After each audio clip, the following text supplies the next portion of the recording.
اعوذ باللہ من الشیطان الرجیم، بسم اللہ الرحمن الرحیم، رب اشرح لی صدری ویسر لی امری واحلل عقدۃ من لسانی یفقہوا قولی، رب زدنی علما اللہم فقہنا فی الدین، آمین۔ نبی اکرم صلی اللہ علیہ وآلہ وسلم نے فرمایا کہ اللہ جس کے ساتھ بھلائی کرنا چاہتا ہے اس کو دین کی سمجھ دے دیتا ہے۔ یہ اللہ کی بہت بڑی رحمت ہے کہ وہ ہم کو دین سے جوڑتا ہے، کیونکہ دین کی محبت اور عقیدت ایک چیز ہے اور اس کی سمجھ بوجھ جو ہے نا وہ دوسری چیز ہے۔ جو پیدائشی مسلمان ہوتے ہیں ان کے ماں باپ ان کو دین کا کچھ نہ کچھ بتاتے رہتے ہیں، دین سے وہ لگاؤ رکھتے ہیں، لیکن دین کے ساتھ لگاؤ ایک چیز ہے، اور جیسے ہم دین کی سمجھ بوجھ حاصل کرتے ہیں قرآن کے ذریعے، اس کی تفسیر کے ذریعے، تو وہ ایک بالکل ڈیفرنٹ چیز ہے۔ جس کے ساتھ اللہ بھلائی کا ارادہ کرتا ہے تو اسے خیر کثیر سے نوازتا ہے، اور دین کی سمجھ دینا جو ہے وہ ایک خیر کثیر ہے۔ دین کی سمجھ بہت بڑی نعمت ہے، کیونکہ اس سے زندگی بھی آسان ہو جاتی ہے، یہ جو ابھی ہم گزار رہے ہیں، اور آگے کی آخرت کی زندگی بھی ہمارے لیے آسان ہو جاتی ہے۔ تو اسی لیے انسان کو جو ہے وہ دین سیکھنے کے لیے کوشش کرنی پڑتی ہے، محنت کرنی پڑتی ہے۔ جس طرح سے انسان کو علم حاصل کرنے کے لیے، کوئی دنیاوی علم حاصل کرنے کے لیے گھر سے نکلنا پڑتا ہے، تو اسی طرح سے اس کے لیے بھی محنت کرنی پڑتی ہے۔ ابھی ہم لوگوں کو تو الحمدللہ یہ سہولت ہے کہ ہم اپنے گھر بیٹھ کر بھی آج کل کے زمانے میں جو ہے وہ گھر بیٹھ کے بھی جو ہے وہ علم حاصل کر سکتے ہیں۔ جو شخص علم حاصل کرنے کے لیے نکلتا ہے تو اس کے بارے میں حدیث میں آتا ہے کہ نبی اکرم صلی اللہ علیہ وآلہ وسلم نے فرمایا، جو شخص بھی علم کی طلب میں اپنے گھر سے نکلے، فرشتے اس کے عمل کو پسند کرنے کی وجہ سے اس کے لیے اپنے پر پھیلا دیتے ہیں۔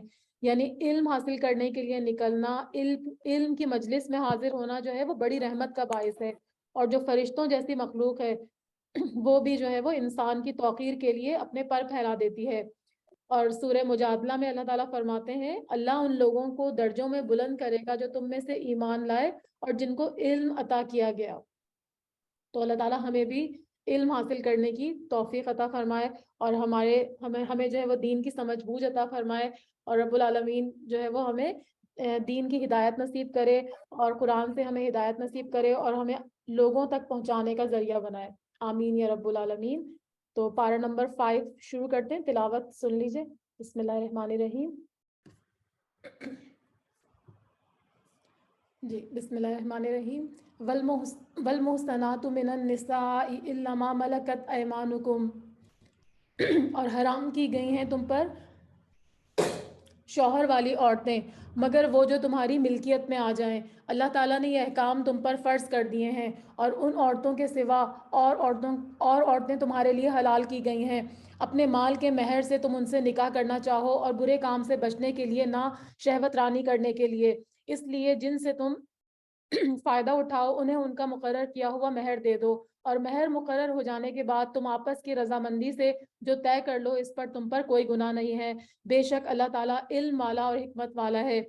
تو قرآن کریم میں جو محسنات کا ورڈ یوز ہوا ہے، اس میں احسان یعنی جو سواد سے احسان، نہ والا احسان نہیں، یہ دوسرا والا، تو محسنات میں جو سواد آ رہا ہے نا اسی کا روٹ ورڈ ہے۔ احسان 4 معنوں میں قرآن مجید میں استعمال ہوگا۔ پہلا ہے کہ شادی شدہ عورتیں، اور پھر دوسرا آزاد عورتیں، تیسرا پاک دامن عورتیں، اور چوتھا مسلمان عورتیں۔ تو یہاں پر پہلا جو ہے وہ پہلا معنی مراد ہے۔ اس آیت کی شان نزول میں یہ آتا ہے کہ بعض جنگوں میں کافروں کی عورتیں جب مسلمانوں کی قید میں آ گئیں تو مسلمانوں نے ان کے ساتھ تعلق قائم کرنے میں کراہت محسوس کی، کیونکہ وہ پہلے سے شادی شدہ تھیں۔ تو جب صحابہ نے نبی اکرم صلی اللہ علیہ وسلم سے پوچھا تو پھر یہ آیت نازل ہوئی۔ تو اس سے کیا پتہ چلتا ہے کہ جب کافر عورتیں جب مسلمانوں کے پاس آئیں گی، وہ جو صاحب وقت ہوں گے وہ ان کو تقسیم کریں گے، تو پھر شادی شدہ ہونے کے باوجود ان کا نکاح جو بھی ان کا جو کافر شوہر سے نکاح تھا وہ خود بخود جو ہے وہ ٹوٹ جائے گا۔ تو ان کو ویسے اگر شادی شدہ عورتوں سے نکاح کرنا جو ہے وہ جائز نہیں ہے، مطلب عام حالات میں، لیکن اگر اس طرح کی عورتیں ہاتھ آئیں گی تو پھر ان کو جو ہے وہ ان کے ساتھ جو ہے وہ نکاح کرنے میں کوئی چیز ممنوع نہیں ہے۔ اور اس کے علاوہ اللہ تعالیٰ فرما رہے ہیں کہ ان سے نکاح اس لیے کرنا ہے اور ان کو مہر دینا ہے، اور اس کے علاوہ ان سے نکاح ایسے کرنا ہے کہ ان کے ساتھ یہ نہیں کہ صرف کچھ دن گزار کے ان کو چھوڑ دیا، بلکہ ان کے ساتھ زندگی گزارنے کا جو ہے وہ عہد کریں، اس کے بعد ہی آپ ان سے جو ہے وہ کر سکتے ہیں۔ اور اس کے علاوہ آپ جو بھی ان سے نکاح جب بھی کریں گے تو پھر آپ کو ان کے ساتھ جو ہے وہ مہر دینا پڑے گا، اور مہر جو ہے وہ ایک طرح سے فرض ہوتا ہے، یعنی ایون اگر کوئی شوہر فوت بھی ہو جائے اور اگر وہ مہر نہ دے تو اس کا جو قرض ادا ہوگا تو وہ مہر کی رقم جو ہے وہ عورت کو دی جائے گی، قرض کے طور پر بطور قرض ہو جائے گا وہ، اگر عورت نے معاف نہیں کیا۔ اگر عورت معاف کر دے تب تو پھر ٹھیک ہے۔ اور مہر اگر مقرر ہو جائے تو آپس کی رضامندی سے جو کچھ طے کر لو اس پر تم پر کوئی گناہ نہیں ہے. یعنی آپس کی رضامندی سے کمی بیشی کرنے کا، جیسے عورت کہتی ہے اچھا میں آدھا مہر آپ کو معاف کر دیتی ہوں، مجھے آدھا چاہیے، تو یہ آپس کی رضامندی سے تو کوئی وہ نہیں ہے. لیکن اگر عورت معاف نہیں کرتی تو پھر پورا دینا ہوگا. اور تم میں سے جس کسی کو آزاد مسلمان عورتوں سے نکاح کرنے کی پوری وسعت اور طاقت نہ ہو تو وہ مسلمان لونڈیوں سے جن کے تم مالک ہو اپنا نکاح کر لے. اللہ تمہارے اعمال کو بخوبی جاننے والا ہے اور تم سب آپس میں ایک ہی ہو، اسی لیے ان کے مالکوں کی اجازت سے ان سے نکاح کر لیا کرو. یعنی یہ کیا مطلب ہوا کہ لونڈیوں کے جو میں نے آپ کو بتایا نا، یہ لونڈیوں کا دور جو تھا وہ جنگوں کے زمانے میں تھا کہ جب جنگوں میں عورتیں آتی تھیں تو وہ ان کو برے کاموں سے بچانے کے لیے ان کو جو ہے وہ تقسیم کرتے تھے. جو حکمران ہوتے تھے وہ مردوں کے اوپر ان کو جو ہے وہ تقسیم کرتے تھے، لیکن جو لونڈی کا مالک ہوتا تھا جو وہی اس کا ولی بھی ہوتا تھا. تو اگر کوئی اور اس لونڈی سے نکاح کرنا چاہتا تھا تو پھر کیا کرنا تھا کہ اس کی اجازت کے بغیر نہیں ہو سکتی تھی شادی. یعنی ولی اگر اجازت دے گا تبھی جو ہے وہ شادی ہو سکے گی. اور اگر اتنا پیسہ نہ ہو کہ مہر کی رقم جو ہے وہ آزاد عورت کو دی جائے اور وہ شادی کرے تو برے کام سے بچنے کے لیے لونڈی سے ہی نکاح کرنا جو تھا وہ پسندیدہ تھا. لیکن مالکوں کی اجازت ضروری تھی اور قاعدے کے مطابق ان کے مہر ان کو دو. یعنی جب نکاح مقرر ہوگا تو پھر مہر بھی مقرر ہوگا اور وہ پھر ان کو دینا پڑے گا. وہ پاک دامن ہو، نہ کہ اعلانیہ بدکاریاں کرنے والی ہوں، نہ خفیہ آشنائیاں کرنے والی ہوں. پس جب یہ لونڈیاں نکاح میں آ جائیں پھر اگر وہ بے حیائی کا کام کریں تو انہیں آدھی سزا ہے اس سے جو آزاد عورتوں کی ہے. یعنی جیسے 100 کوڑوں کی سزا تھی نا جو زنا کرنے کی غیر شادی شدہ عورتوں کی، آزاد عورتوں کی، تو یہاں پر جو لونڈی اگر اس طرح کی حرکت کرے گی تو اس کو پھر آدھی سزا دی جائے گی 50 کوڑوں کی. لیکن اگر شادی شدہ ہے تو پھر رجم کی سزا کو آدھا نہیں کر سکتے، تو پھر ان کی سزا جو ہے وہ یہی ہوگی. کیونکہ وہ آزاد عورت جو ہوتی ہے نا وہ ایک پروٹیکشن میں ہوتی ہے اور جو لونڈی ہوتی ہے اس کی کوئی پروٹیکشن نہیں ہوتی. تو اسی وجہ سے اللہ تعالیٰ نے ان کی جو ہے وہ سزا میں جو ہے وہ تخفیف کی. کنیزوں سے نکاح کا یہ حکم تم میں سے ان لوگوں کے لیے ہے جنہیں گناہ اور تکلیف کا اندیشہ ہو اور تمہارا ضبط کرنا بہت بہتر ہے اور اللہ تعالیٰ بڑا بخشنے والا اور بڑا رحم فرمانے والا ہے. یعنی لونڈیوں سے شادی کی اجازت ایسے لوگوں کے لیے جو اپنے جذبات پر کنٹرول رکھنے کی طاقت نہ رکھتے اور ان کے بدکاری میں مبتلا ہونے کا اندیشہ ہو. اگر ایسا اندیشہ نہ ہو تو صبر کرنا بہتر ہے جب تک کہ آزاد اور خاندانی عورت سے وہ شادی کے قابل نہ ہو جائے. واللہ یرید ان یتوب علیکم وَيُرِيدُ الَّذِينَ يَتَّبِعُونَ الشَّهَوَاتِ أَن تَمِيلُوا مَيْلًا عَظِيمًا. اور اللہ چاہتا ہے تمہاری توبہ قبول کر لے اور جو لوگ خواہشات کے پیروکار ہیں وہ چاہتے ہیں کہ تم اس سے بہت دور ہٹ جاؤ، یعنی حق سے باطل کی طرف جو ہے وہ اپنا رخ اختیار کر لو، وہ لوگ یہ چاہتے ہیں. اور اللہ چاہتا ہے کہ تمہاری توبہ قبول کرے اور جو لوگ اللہ چاہتا ہے کہ تم سے تخفیف کر دے کیونکہ انسان کمزور پیدا کیا گیا ہے.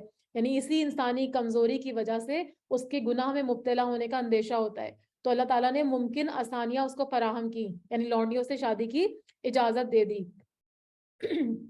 یا ایھا الذین آمنوا لا تأکلوا اموالکم بینکم بالباطل الا ان تکون تجارۃ عن تراض منکم ولا تقتلوا انفسکم ان اللہ کان بکم رحیما.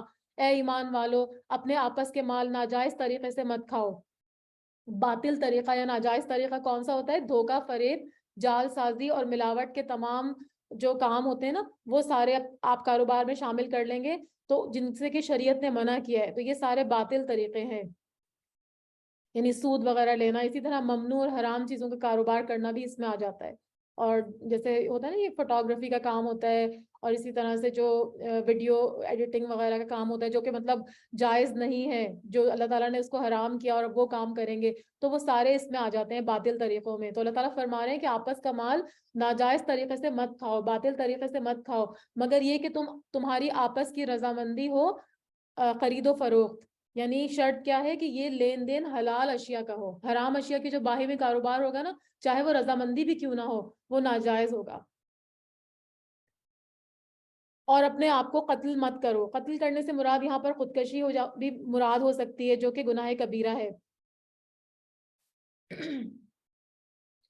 اور اس کے علاوہ جو ہے کسی مسلمان کو قتل کرنا بھی، کیونکہ تمام مسلمان جو ہے ایک جسم کی طرح ہے تو اس کا قتل کرنا بھی ایسا ہے جیسے اپنے آپ کو کسی نے قتل کیا ہے. تو یہاں پہ اس سے روکا جا رہا ہے کہ جو ہے وہ اپنے آپ کو قتل نہ کرو، یقیناً اللہ تعالیٰ تم پر نہایت مہربان ہے۔ اور جو شخص یہ نافرمانیاں، سرکشی اور ظلم سے کرے گا تو عنقریب ہم اس کو آگ میں داخل کریں گے، اور یہ اللہ پر بہت آسان ہے۔ یعنی اگر جو جن چیزوں سے روکا گیا ہے ان کا ارتکاب کرے گا اور جانتے بوجھتے حد سے تجاوز کرے گا تو یہ پھر ظلم میں شمار ہوگا۔ اگر تم ان بڑے گناہوں سے بچتے رہو گے جن سے تم کو منع کیا جاتا ہے تو ہم تمہارے چھوٹے چھوٹے گناہوں کو دور کر دیں گے۔ اب یہاں پر جو ہے وہ گناہ کبیرہ سے بچنے کا حکم دیا جا رہا ہے۔ ابن عباس رضی اللہ تعالیٰ عنہ فرماتے ہیں کہ ہر وہ گناہ کبیرہ ہے جس کو اللہ نے جہنم کی، جس پر وعید دی ہو، لعنت دی ہو، یا غضب کی وعید پر اس کو ختم کیا ہو۔ نبی اکرم صلی اللہ علیہ وسلم نے کچھ گناہ، کبیرہ گناہوں کا ذکر کیا ہے۔ اللہ کے ساتھ شرک کرنا یہ سب سے بڑا کبیرہ گناہ ہے جس کی معافی نہیں ہے۔ والدین کی نافرمانی اور جھوٹی گواہی دینا۔ ایک اور روایت میں آتا ہے کہ آپ صلی اللہ علیہ وسلم نے فرمایا 7 ہلاک خیز چیزوں سے بچو، گناہوں سے بچو۔ صحابہ نے عرض کیا اے اللہ کے رسول صلی اللہ علیہ وسلم وہ کیا ہیں؟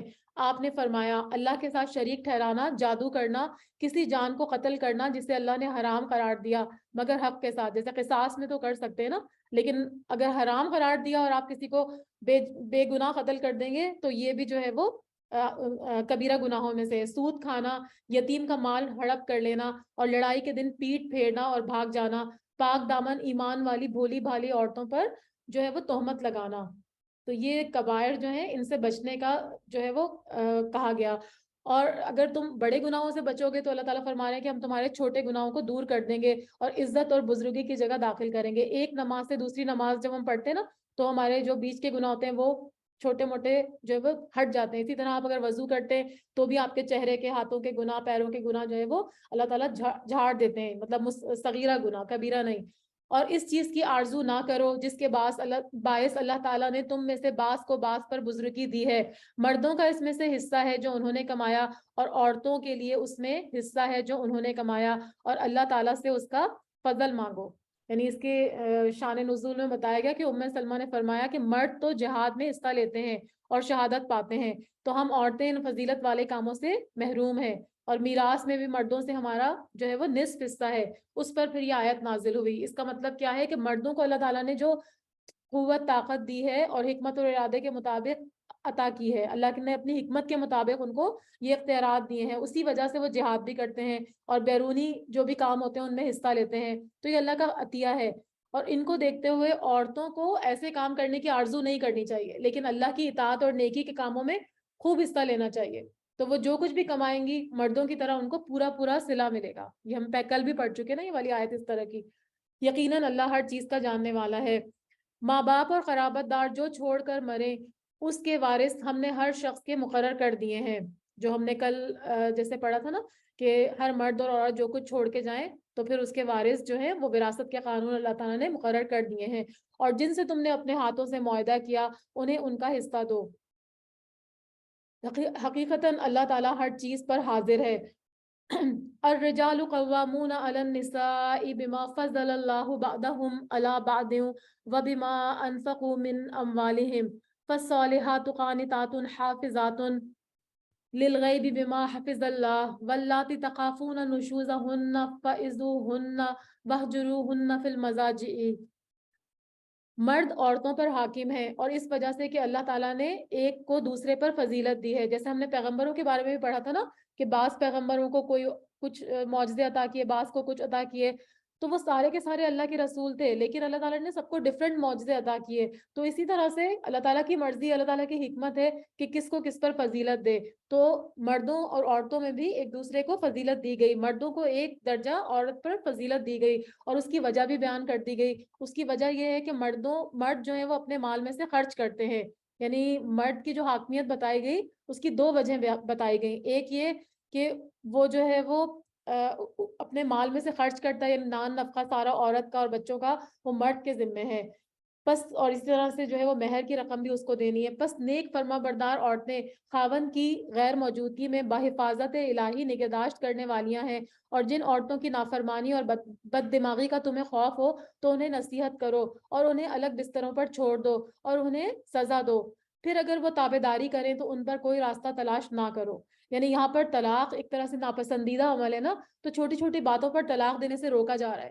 کہا جا رہا ہے کہ جیسے اگر کوئی نافرمان عورتیں ہیں بہت زیادہ جیسے ہوتا ہے نا کہ آپ شوہر کی نافرمانی کر رہی ہیں اور شوہر تو بالکل صحیح آپ کے حقوق پورے کر رہا ہے، لیکن آپ جو ہے وہ اس کی نافرمانی کر رہی ہیں، اس کے مال کو جو ہے وہ بیجا جو ہے وہ اس کو اڑا رہی ہیں، یا کہیں اور جو ہے وہ اس کی غیر موجودگی میں جو ہے وہ برے کام کر رہی ہیں، تو پھر ایسی عورتوں کے لیے اللہ تعالیٰ کیا فرما رہے ہیں کہ اگر ان کے اوپر تو یہ ذمہ ہے کہ وہ ان کے مال کی، ان کے گھر کی، ان کے بچوں کی جو ہے وہ نگہداشت کریں ان کی غیر موجودگی میں، جیسے مرد وغیرہ جو جاب کرتے ہیں یا کہیں جاتے ہیں، لیکن اگر پھر بھی کچھ عورتیں نافرمانی اور بد دماغی کریں تو پھر سب سے پہلے ان کو نصیحت کرنے کا حکم ہے، یعنی اسٹیپ بائی اسٹیپ بتایا گیا کہ پہلے ان کو نصیحت کرو، اور اس کے بعد پھر اگر وہ نصیحت بھی قبول نہ کرے تو پھر ان کے بستر الگ کر دو، یعنی ان کو اپنے سے جو ہے وہ الگ سلاؤ، اور اگر پھر بھی وہ نہ مانے تو پھر ان کو ہلکے سے جو ہے وہ مارنے کا حکم ہے، لیکن مارنے کے لیے جو مطلب اس میں یہ ہے کہ ایک جگہ پہ روایت میں آتا ہے کہ وہ مسواک کی جو چھڑی ہوتی ہے اس سے مارنے کے لیے کہا گیا، یعنی پہلا اسٹیپ کیا ہے، نصیحت کرو، پھر بستر الگ کرو، اور پھر ہلکی سی مار، اور ابن عباس فرماتے ہیں کہ یہ ایسے ہے جیسے ایک مسواک سے ہوئے، مسواک سے مارنا ہے، اس مار کا مقصد عورت کو احساس دلانا اور درست راستے پر لانا ہے، اور یہ احساس دلانا ہے کہ اپنی عزت، اپنی نسلوں کی حفاظت کرو، اور نبی اکرم صلی اللہ علیہ وسلم نے واضح طور پر فرمایا کہ تم میں سے بہترین عورتیں جو ہے بہترین وہ ہیں جو عورتوں پہ ہاتھ نہ اٹھائیں، تو ویسے تو اس سے روکا گیا، لیکن یہاں پر اللہ تعالیٰ نے بتا دیا، اور نیک بیویوں کی خوبیاں بھی بتا دی، نبی اکرم صلی اللہ علیہ وسلم نے فرمایا کہ دنیا فائدے کی چیز ہے اور دنیا کی بہترین متاع نیک عورت ہے، 4 چیزیں خوشبختی کی علامت ہیں، نیک بیوی، کھلا گھر، نیک ہمسایہ، اچھی سواری، اور 4 چیزیں بدبختی کی علامت ہیں، برا ہمسایہ، بری بیوی، اور تنگ گھر اور بری سواری۔ آپ صلی اللہ علیہ وسلم نے فرمایا کہ بہترین بیوی وہ ہے جس کی طرف تم دیکھو تو وہ تمہیں خوش کر دے، اور جب تم اس کو کسی بات کا حکم دو تو وہ تمہاری غیر موجودگی میں جو ہے وہ بجا لائے، اور تمہاری غیر موجودگی میں تمہارے مال، اپنی اور اپنی ذات کی حفاظت کرے۔ تو یہاں پر جو ہے وہ ایک اور حدیث ہے نبی اکرم صلی اللہ علیہ وسلم کی عورتوں کے بارے میں کہ بہترین عورتیں اونٹوں پر سوار ہونے والیاں ہیں، وہ قریش کی نیک عورتیں ہیں، یعنی اس زمانے میں جب سب سے بہترین عورتیں تھیں ان کی بات کی گئی ہے، اور چھوٹے یتیم بچوں پر سب سے زیادہ مہربان ہیں، یعنی اگر شوہر فوت ہو جائے تو بچوں کی خاطر وہ اپنی زندگی بھی قربان کر دیتی ہیں، اور اپنے خاوندوں کی مال کی زیادہ حفاظت کرنے والی ہیں، تو یہ عورت کی ذمہ داریاں ہیں کہ مال اور اولاد کی حفاظت کرنا۔ تو یہاں پر انہی کے بارے میں بتایا گیا کہ ایک دم سے طلاق دینے کا حکم نہیں ہے، بلکہ اسٹیپ بائی اسٹیپ ان کو دیکھو، اگر وہ پھر بھی نہیں مانتی تو پھر اس کے بعد ان کو جو ہے وہ چھوڑنے کا حکم ہے، اگر وہ تابع داری کر لیں تو ان پر کوئی راستہ تلاش نہ کرو، یعنی اگر وہ مان جاتی ہیں اور وہ دوبارہ سے راہ راست پر آ جاتی ہیں تو پھر ان کو جو ہے وہ چھوڑنے کا حکم نہیں ہے، اور نہ ہی ان کے اوپر جو ہے وہ ہاتھ اٹھانے کا حکم ہے، بے شک اللہ تعالیٰ بڑی بلندی اور بڑی بڑائی والا ہے، ان اللہ کان علی کبیرہ۔ اور اگر میاں بیوی کے درمیان آپس کی انبن کا خوف ہو تو ایک منصف مرد والوں میں سے اور ایک عورت کے گھر والوں میں سے مقرر کرو، یعنی گھر کے اندر جب اگر یہ تینوں طریقے جو بتائے گئے نا کہ نصیحت کرو، پھر اس کے بعد اس کو بستر سے الگ کرو، اگر وہ طریقے کارآمد نہ ثابت ہو تو پھر بھی طلاق دینے کا حکم نہیں ہے۔ چوتھا طریقہ کیا ہے کہ اس میں جو فیصلہ کرنے والے ہیں اگر وہ مطلب نیوٹرل ہو نا، جیسے مرد کی طرف سے کچھ نیوٹرل لوگ ہوں اور عورت کی طرف سے کچھ نیوٹرل لوگ ہوں، وہ مل کے بیٹھیں اور عورت اور مرد کی جو بھی جس بات میں بھی ان کے اندر اختلاف ہے وہ اس کو سنیں اور اس کے بعد وہ فیصلہ کریں، یا تو ان کو تنبیہ کریں یا پھر وہ فیصلہ کریں، اور کہیں پر بھی اگر زیادتی ہو رہی ہو یا شوہر کی طرف سے یا بیوی کی طرف سے تو ان کو نصیحت کریں، اور اگر پھر بھی کچھ وہ نہیں مانتے تو پھر ان کو الگ ہونے کا اختیار ہے۔ اگر یہ دونوں صلح کرنا چاہیں تو اللہ دونوں کا ملاپ کر دے گا، یقیناً اللہ تعالیٰ پورے علم والا اور پوری خبر والا ہے۔ اور غصے میں بھی لوگ طلاق دے دیتے ہیں نا تو وہ منع ہے، کیونکہ پھر یہی بات ہے کہ ایک پورا جو ہے وہ ایک گھرانہ جو ہے وہ تباہ ہو جاتا ہے، کیونکہ اگر بچے بھی ہیں تو ان بچوں کا بھی بہت برا ہوتا ہے، اور پھر وہ وقتی طور پہ غصہ ہوتا ہے، بعد میں آپ جب ٹھنڈے پڑ جاتے ہیں تو آپ پچھتاتے ہیں، لیکن پھر اس وقت پچھتانے کے سوا کچھ نہیں ہوتا، تو اسی لیے سارے سٹیپس بتائے کہ یہ سارے سٹیپ کرو، اور اس کے بعد بھی اگر نہیں بنتی تو پھر جو ہے وہ خوشی سے پھر الگ ہو جاؤ، اور اللہ تعالیٰ کی عبادت کرو اور اس کے ساتھ کسی کو شریک نہ کرو۔ یہاں پہ کچھ اور نصیحتیں کی جا رہی ہیں، اور ماں باپ کے ساتھ سلوک اور احسان، اور رشتہ داروں اور یتیموں سے، مسکینوں اور قرابت دار ہمسایوں سے، اور اجنبی ہمسائے سے اور پہلو کے ساتھی سے۔ اجنبی ہمسائے میں جو جم کا ورڈ یوز ہوا تو اس کے معنی ہے ایسا پڑوسی جس سے قرابت داری نہ ہو، یعنی پڑوسی بحیثیت پڑوسی ہی ہو، وہ آپ کا کوئی رشتہ دار نہیں ہو لیکن آپ اس سے حسن سلوک کریں۔ اور پہلو کے ساتھی سے مراد یہاں پر رفیق یا رفیق سفر، یعنی جیسے ہم سفر میں جاتے ہیں تو ہمارے ساتھ کوئی بیٹھ جاتا ہے، اور اس کے علاوہ آپ کے جو کوئی بزنس پارٹنر ہے یا آپ کی بیوی ہے یا وہ شخص جو فائدے کی امید پر کسی کی قربت اور ہم نشینی اختیار کرے، تو یہ سارے جو ہے وہ اس میں آ سکتے ہیں۔ اور راستے کے مسافر اور ان سے جن کے مالک تمہارے دائیں ہاتھ ہیں، اس سے مراد جو ہے وہ غلام اور کنیزیں ہیں، تو ان کے ساتھ حسن تاکید کی بہت زیادہ جو ہے وہ ممانعت کی گئی، بہت زیادہ جو ہے وہ تنبیہ کی گئی۔ آپ صلی اللہ علیہ وسلم نے جو ہے وہ غلاموں اور کنیزوں کے بارے میں بہت زیادہ احادیث ہیں کہ ان کے ساتھ جو ہے وہ رحم کا معاملہ کرو۔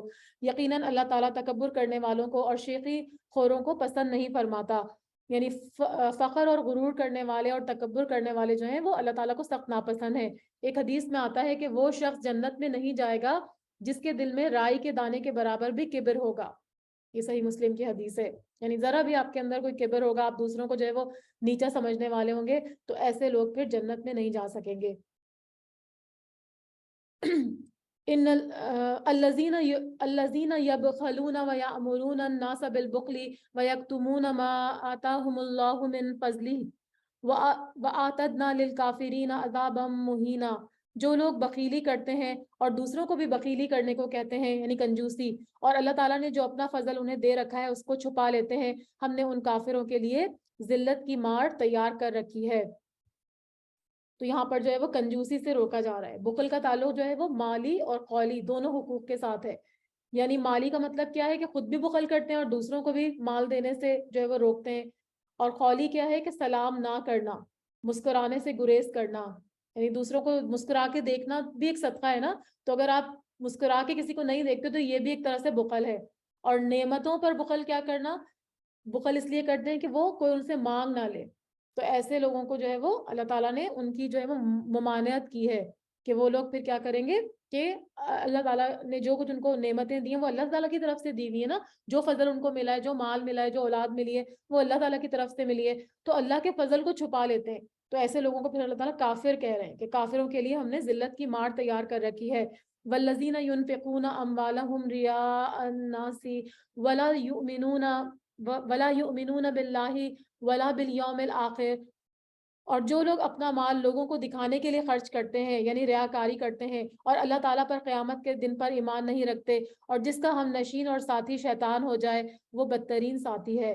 بخل یعنی اللہ کی راہ میں خرچ نہ کرنا، یا اتنا خرچ کرنا کہ جو ہے وہ ریاکاری ہو، نمود و نمائش ہو، تو یہ دونوں چیزیں جو ہے وہ ناپسندیدہ ہیں، اللہ کو سخت ناپسند ہے۔ تو اسی لیے فرمایا کہ یہ لوگ جو ہے وہ شیطان کے ساتھی ہیں، کیونکہ شیطان ایسا چاہتا ہے کہ وہ ہم سے جو ہے وہ اللہ کی ناراضگی میں ہم پڑ جائیں، یعنی ہم سے ایسے کام کرواتا ہے کہ ہم اللہ کی ناراضگی کو جو ہے وہ اپنائیں، تو ہمیں جو ہے وہ اس سے ہوشیار رہنا چاہیے، کیونکہ وہ ہمارا کھلا دشمن ہے۔ تو شیطان کا کیا کام کیا ہوتا ہے کہ انسان کے ساتھ وہ مستقل لگا ہوتا ہے اور اس کو گناہ کرنے پر اکساتا ہے اور دکھاوے کی ترغیب دیتا ہے، یعنی کوئی بھی کام کرتے ہیں، نیکی کا کام کرتے ہیں تو فوراً اس کو جو ہے وہ دکھاوا یا شو بازی کرتے ہیں، تو ایسا کرنا جو ہے وہ بالکل بھی پسندیدہ نہیں ہے۔ بھلا ان کا کیا نقصان تھا اگر یہ اللہ تعالیٰ پر اور قیامت کے دن پر ایمان لاتے اور اللہ تعالیٰ نے جو کچھ ان کو دے رکھا ہے اس میں سے خرچ کرتے، اللہ تعالیٰ انہیں خوب جاننے والا ہے۔ ہر جگہ اللہ تعالیٰ کیا فرماتے ہیں کہ جو ہم نے دیا اس میں سے خرچ کرتے ہیں، تو اگر ہم کسی کے اوپر خرچ کرتے ہیں تو کوئی احسان نہیں کرتے، بلکہ وہ اللہ کے دیے میں سے ہی خرچ کرتے ہیں، اور وہ خرچ جو ہے وہ اللہ تعالیٰ جو ہے وہ اپنے اوپر خرچ کہتے ہیں، اگر اللہ کی راہ میں خرچ کیا جائے تو آپ کو پتہ ہے وہ کتنا زیادہ بڑھا چڑھا کے وہ پھر ہم کو واپس بھی مل جاتا ہے، لیکن لوگ کیا کرتے ہیں، بخیلی کرتے ہیں، اور شیطان ایسا کرنے کا ان کو حکم دیتا ہے۔ بے شک اللہ تعالیٰ ایک ذرہ برابر ظلم نہیں کرتا، اور اگر نیکی ہو تو اس کو دگنی کر دیتا ہے، اور خاص اپنے پاس سے بڑا ثواب جو ہے وہ دیتا ہے۔ بس کیا حال ہوگا جس وقت کہ ہر امت میں سے ایک گواہ ہم لائیں گے اور آپ صلی اللہ علیہ وسلم کو ان لوگوں پر گواہ بنا کر لائیں گے، یعنی ہر امت میں سے اس کا پیغمبر اللہ کی بارگاہ میں گواہی دے گا کہ یا اللہ ہم نے آپ کا پیغام اپنی قوم کو پہنچا دیا لیکن انہوں نے ہماری بات نہیں مانی، تو پھر ان سب پر نبی اکرم صلی اللہ علیہ وسلم گواہی دیں گے کہ یا اللہ یہ سچے ہیں، اور آپ صلی اللہ علیہ وسلم یہ گواہی کیوں دیں گے؟ قرآن کریم کی وجہ سے، کیونکہ قرآن کریم آپ پر نازل ہوا اور اس میں تمام انبیاء اور ان کی جو قومیں تھیں ان کی سرگزشت جو ہے وہ محفوظ ہے، اس وجہ سے۔ یہ اس آیت کے بارے میں ایک اور حدیث بھی آتی ہے کہ ایک دفعہ جو ہے وہ یہ جو تھے نا ایک صحابی حضرت عبداللہ بن مسعود ان کی رضی اللہ تعالیٰ عنہ، ان کی قرأت جو تھی وہ بہت ہی اچھی تھی، بہت اچھی تھی، تو حدیث میں آتا ہے کہ ایک مرتبہ آپ صلی اللہ علیہ وسلم نے حضرت عبداللہ بن مسعود رضی اللہ تعالیٰ عنہ سے قرآن سننے کی خواہش ظاہر فرمائی، وہ سناتے ہوئے جب اس آیت پر پہنچے تو آپ صلی اللہ علیہ وسلم نے فرمایا کہ بس اب کافی ہے، اور حضرت ابن مسعود فرماتے ہیں کہ میں نے دیکھا کہ آپ صلی اللہ علیہ وسلم کی دونوں آنکھوں سے آنسو روا تھے. یعنی یہ بہت مطلب ایک طرح سے اعزاز کی بات ہے نا کہ آپ صلی اللہ علیہ وسلم کو تمام پیغمبروں پر گواہ بنایا, اور ہمیں بھی یہ اعزاز جو ہے وہ ملا کہ ہم آپ صلی اللہ علیہ وسلم کی امت میں سے ہیں. جس روز کافر اور رسول کے نافرمان آرزو کریں گے کہ کاش انہیں زمین کے ساتھ ہموار کر دیا جاتا, اور اللہ تعالیٰ سے وہ کوئی بات نہیں چھپا سکیں گے. یعنی یہاں پر جو ہے وہ رسول کی نافرمانی کا ذکر کیا جا رہا ہے, ٹھیک ہے نا, اللہ کی نافرمانی, کیونکہ رسول کی نافرمانی بھی اللہ ہی کی نافرمانی ہے. تو یہ جو ہے وہ آپ صلی اللہ علیہ وسلم جن باتوں کا حکم دیتے ہیں اور سنت پہ ہمیں عمل کرنے کو کہا جاتا ہے, تو ہمیں اس میں سنجیدگی سے کام لینا چاہیے. اگر ہم وہ سنت پہ عمل نہیں کریں گے تو وہ ایک طرح سے اللہ کی ہی نافرمانی ہوگی. تو وہ لوگ یہ قیامت کے دن آرزو کریں گے کہ کاش ان کے ساتھ جو ہے وہ کوئی برا معاملہ نہ کیا جائے, بلکہ ان کو جو ہے وہ ہمیشہ کے لیے زمین کے اندر ڈال دیا جائے. لیکن ایسا نہیں ہو سکتا. یا ایھا الذین آمنوا لا تقربوا الصلاۃ وانتم سکارى حتى تعلموا ما تقولون ولا جنبا الا عابری سبیل حتى تغتسلوا. اے ایمان والو, جب تم نشے میں مست ہو نماز کے قریب بھی نہ جاؤ. یہ حکم اس وقت دیا گیا تھا جب ابھی شراب کی حرمت نازل نہیں ہوئی تھی. تو ایک دعوت میں کیا ہوا تھا کہ شراب نوشی کے بعد جب نماز کے لیے کھڑے ہوئے تھے تو امام صاحب جو تھے وہ قرآن کے الفاظ بھول گئے تھے تلاوت کے, تو اسی وجہ سے جو ہے وہ ان کو روکا جا رہا ہے کہ اس کے قریب بھی نہ جاؤ جب تک کہ اپنی بات کو سمجھنے نہ لگو, اور جنابت کی حالت میں جب تک کہ تم غسل نہ کر لو. یعنی ناپاکی کی حالت میں بھی نماز مت پڑھو, کیونکہ نماز کے لیے طہارت بہت ضروری ہے. تو جب آپ غسل کر کے پاک ہو جائیں تو پھر آپ جو ہے وہ نماز پڑھ سکتے ہیں. ہاں اگر راہ چلتے گزر جانے والے ہو تو اور بات ہے. تو اس کا مطلب کیا ہے, راہ چلتے ہوئے, کیونکہ وہاں پر جو مسجد نبوی تھی نا اس میں سے گزر کے ان کے گھر تھے پہلے زمانے میں, تو وہ اس سے گزر کے جو جاتے تھے, تو اگر اس وقت طہارت نہیں ہے تو وہ گزر کوئی راستہ بنا ہوا تھا جس میں سے وہ گزر کے جاتے تھے مسجد سے, تو وہ کرنا تو جو ہے وہ جائز تھا, ایسا کرنا جائز تھا. اور بات ہے, اور اگر تم بیمار ہو یا سفر میں ہو یا تم میں سے کوئی قضائے حاجت سے آیا ہو یا تم نے عورت سے تعلق کیا ہو اور تمہیں پانی نہ ملے تو پاک مٹی کا قصد کرو اور اپنے منہ اور اپنے ہاتھوں پر مل لو. تو یہاں پر تیمم کرنے کا طریقہ بتایا جا رہا ہے, اور کہا جا رہا ہے کہ اگر پانی نہ ملے تو یہ نہیں کہ ہم غسل کے انتظار میں بیٹھے رہیں, اگر غسل فرض ہے اور ہم اس کے انتظار میں بیٹھے رہیں اور نمازوں کو چھوڑ دیں, تو ایسا کرنے کا حکم نہیں ہے. آپ اپنے ہاتھ جو ہے وہ کوئی بھی پاکیزہ مٹی لیں اور اس کے اوپر اپنے دونوں ہاتھ رکھ کے ہاتھوں پہ ملے, اور وہی ہاتھ جو ہے وہ چہرے پہ ملے. ٹھیک ہے, یہ صحیح طریقہ ہے. اور بیمار سے کیا مراد ہے؟ بیمار سے مراد وہ ہے جسے اگر بیمار وضو کرنے سے یا غسل کرنے سے اس کی بیماری میں اندیشے کا سبب ہو, یعنی اس کی بیماری میں اضافے کا سبب ہو. اور مسافر کا مطلب ہے کہ مسافر کو اگر پانی نہ ملے, کوئی لمبا سفر ہو جس میں وہ رک بھی نہیں سکتا, یا اس طرح کی گاڑی یا ٹرین میں بیٹھا ہوا ہے کہ اس کو جو ہے وہ وضو یا غسل نہیں کر سکتا, تو پھر وہ جو ہے تیمم کی اجازت ہے. اور جب پانی مل جائے تو پھر تیمم کی اجازت نہیں ہے. بے شک اللہ تعالیٰ معاف کرنے والا اور بخشنے والا ہے. کیا تم نے دیکھا نہیں کہ جنہیں کتاب کا کچھ حصہ دیا گیا وہ گمراہی خریدتے ہیں اور چاہتے ہیں کہ تم بھی اللہ کے راستے بھٹک جاؤ. یعنی یہاں پر جو ہے وہ پھر دوبارہ سے انہی لوگوں کی بات ہو رہی ہے, یعنی اہل کتاب کی, کہ وہ کیا کرتے ہیں کہ نہ خود صرف یہ کہ خود گمراہ ہوتے ہیں کتاب پانے کے باوجود, اور جو ہے وہ لوگوں کو بھی گمراہ ہونے کا حکم دیتے ہیں. اچھا, یہ جو پیچھے آیت گزری نا, اس کی میں ایک اور آپ کو حدیث بتانا بھول گئی تھی تیمم والی, کہ نبی اکرم صلی اللہ علیہ وسلم نے فرمایا کہ زمین کو چھوا کرو کیونکہ یہ تمہارے ساتھ شفقت کرنے والی ہے. یعنی زمین جو ہے وہ اس کو چھونے کا حکم ہے. اور تیمم کا حکم مسلمانوں کے لیے اللہ کی طرف سے ایک آسانی ہے, اور یہ محمد صلی اللہ علیہ وسلم کی امت کی خصوصیت بھی ہے. آپ صلی اللہ علیہ وسلم نے فرمایا کہ مجھے 5 چیزیں ایسی عطا کی گئی ہیں جو مجھ سے پہلے کسی پیغمبر کو نہیں دی گئی تھیں. ان میں سے ایک یہ ہے کہ زمین کو میرے لیے سجدہ گاہ اور طہارت کا ذریعہ بنایا گیا, یعنی تیمم کر کے کہیں سے بھی آپ مٹی پاکیزہ لے کے تیمم کر سکتے ہیں. دوسرا یہ کہ کہیں پر بھی زمین میں نماز پڑھ سکتے ہیں, یعنی اگر آپ کو پاک زمین لگ رہی ہے, خشک ہے, تو آپ وہاں نماز پڑھ سکتے ہیں. اور اگر نماز کا وقت آئے اور پانی نہ ملے تو تیمم کر کے نماز پڑھ لیں. اور جان کی ہلاکت ہو تب بھی جو ہے وہ تیمم کیا جا سکتا ہے. تو یہ پیچھے والی آیت سے تھا. یہ اللہ تعالیٰ تمہارے دشمنوں کو خوب جاننے والا ہے, اور اللہ تعالیٰ کا دوست ہونا کافی ہے, اور اللہ تعالیٰ کا مددگار ہونا بس کافی ہے. بعض یہود کلمات کو ان کی ٹھیک جگہ سے ہیر پھیر دیتے ہیں اور کہتے ہیں ہم نے سنا اور نافرمانی کی, اور سن اس کے بغیر کہ تو سنا جائے. یعنی یہودیوں کی جو شرارتیں تھیں ان میں سے ایک کیا تھی کہ وہ کہتے تھے ہم نے سنا ہے لیکن ہم نافرمانی کریں گے. یعنی سمعنا وعصینا نا, کہ ہم سنیں گے لیکن نافرمانی کریں گے, اطاعت نہیں کریں گے. تو وہ دل میں یہ بات کہتے تھے. تو اپنی زبان کو جو ہے نا ہم دے کے اس طرح سے بات کرتے تھے کہ لگتا تھا وہ کچھ اور کہہ رہے ہیں، لیکن اصل میں وہ جو تھے وہ کچھ غلط باتیں کرتے تھے. تو ان کی شرارتوں کا یہاں پہ اللہ تعالیٰ تذکرہ کر رہے ہیں.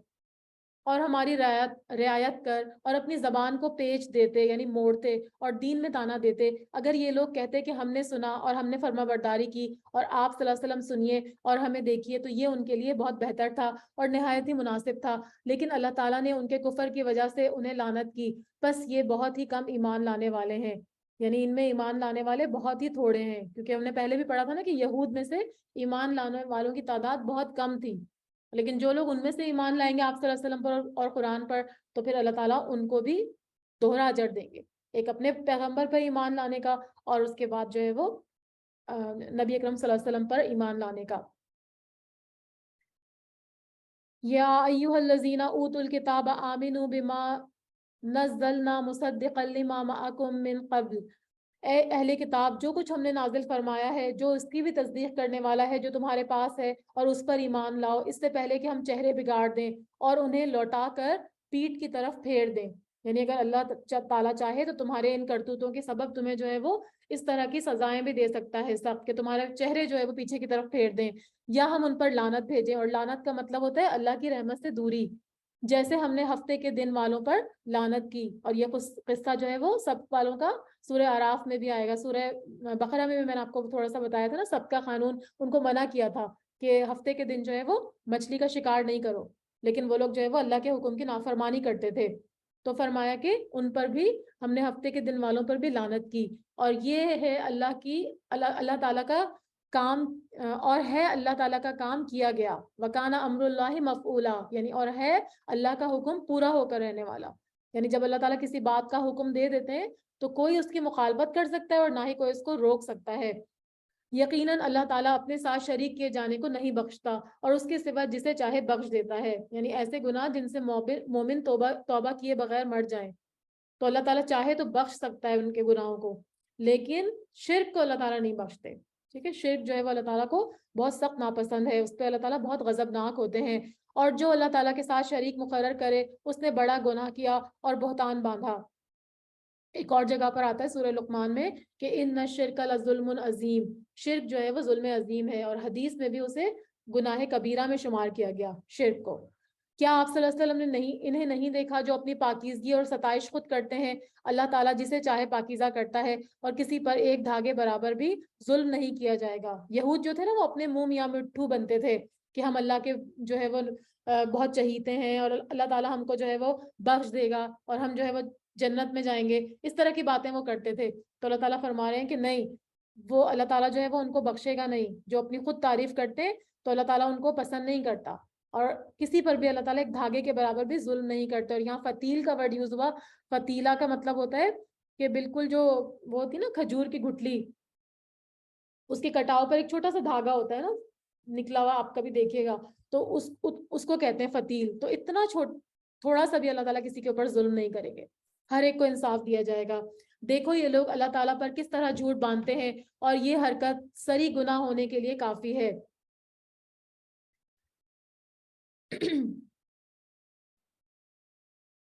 کیا آپ صلی اللہ علیہ وسلم نے انہیں نہیں دیکھا جنہیں کتاب کا کچھ حصہ ملا ہے، جو بت کا اور باطل معبود کا اعتقاد رکھتے ہیں اور کافروں کے حق میں کہتے ہیں کہ یہ لوگ ایمان والوں سے زیادہ راہ راست پر ہیں.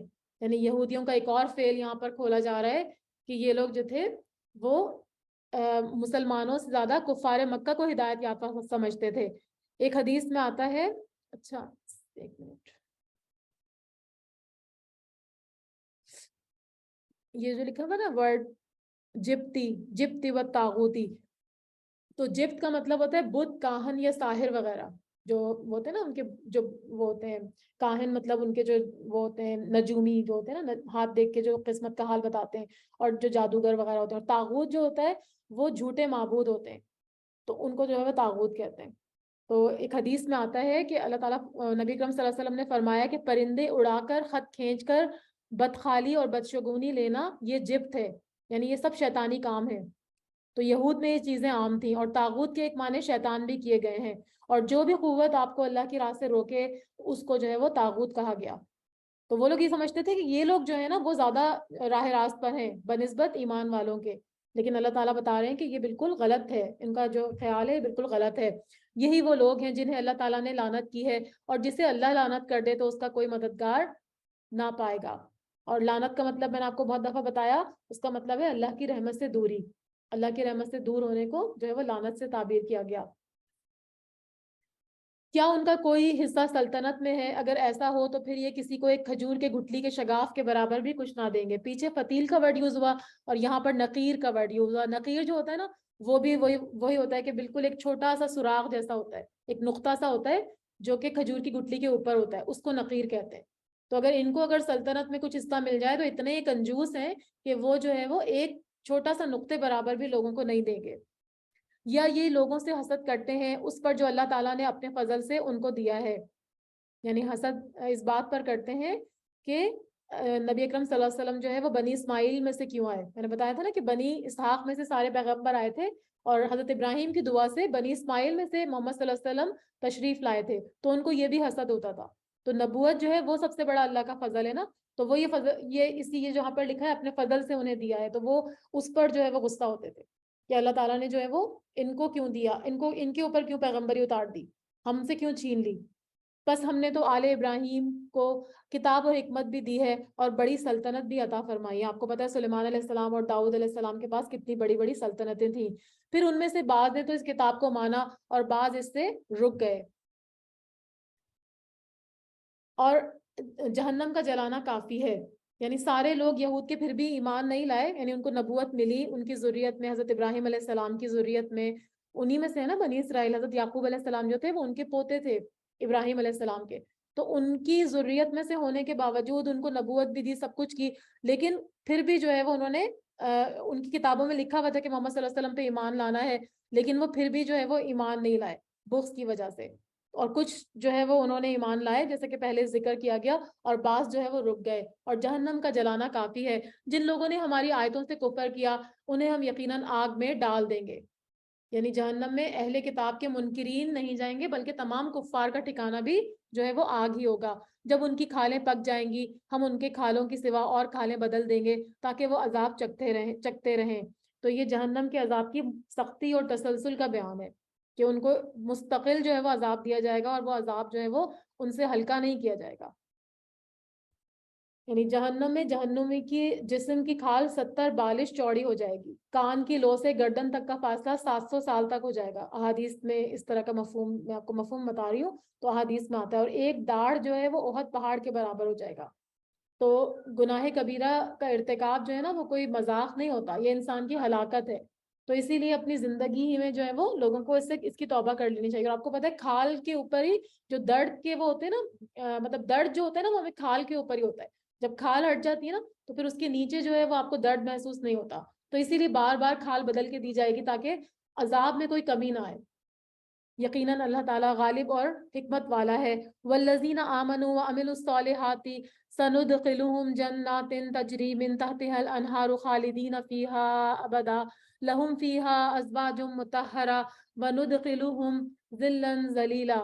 اور جو لوگ ایمان لائے اور نیک عمل کیے ہم عنقریب انہیں ان جنتوں میں لے جائیں گے جن کے نیچے نہریں بہ رہی ہیں، جس میں وہ ہمیشہ ہمیشہ رہیں گے. ان کے لیے وہاں صاف ستھری بیویاں ہوں گی اور ہم انہیں گھنی چھاؤں اور پوری راحت میں لے جائیں گے.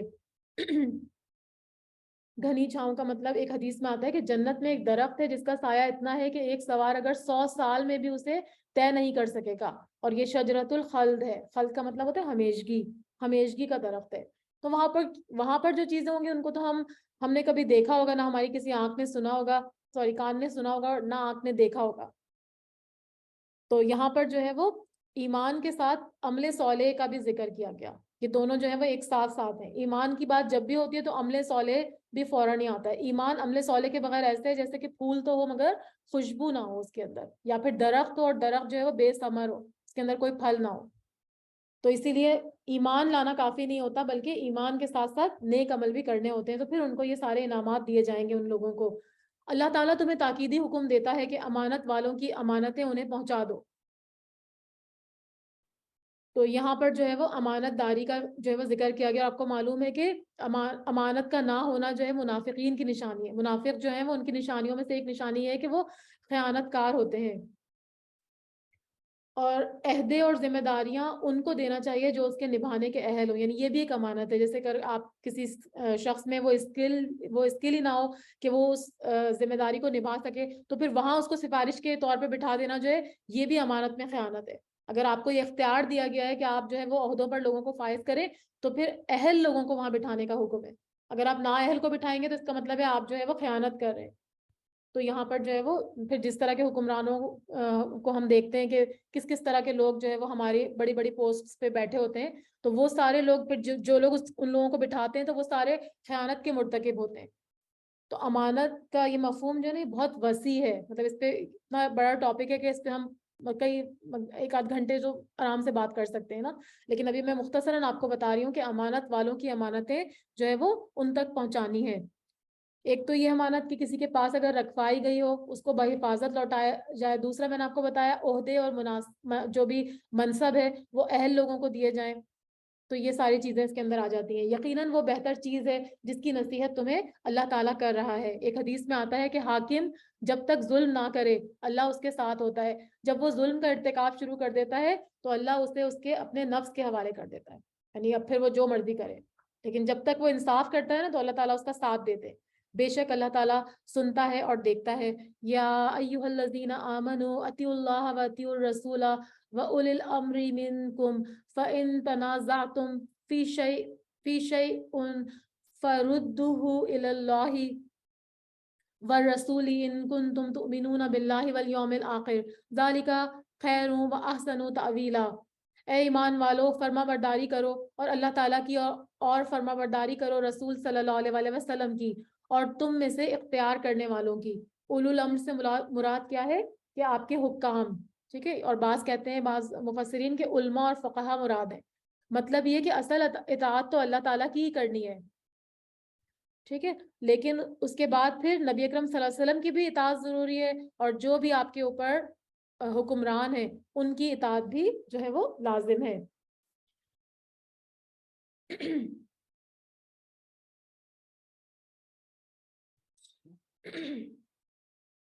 پھر اگر کسی چیز میں اختلاف کرو تو اسے لوٹاؤ اللہ تعالیٰ کی طرف اور رسول صلی اللہ علیہ وسلم کی طرف.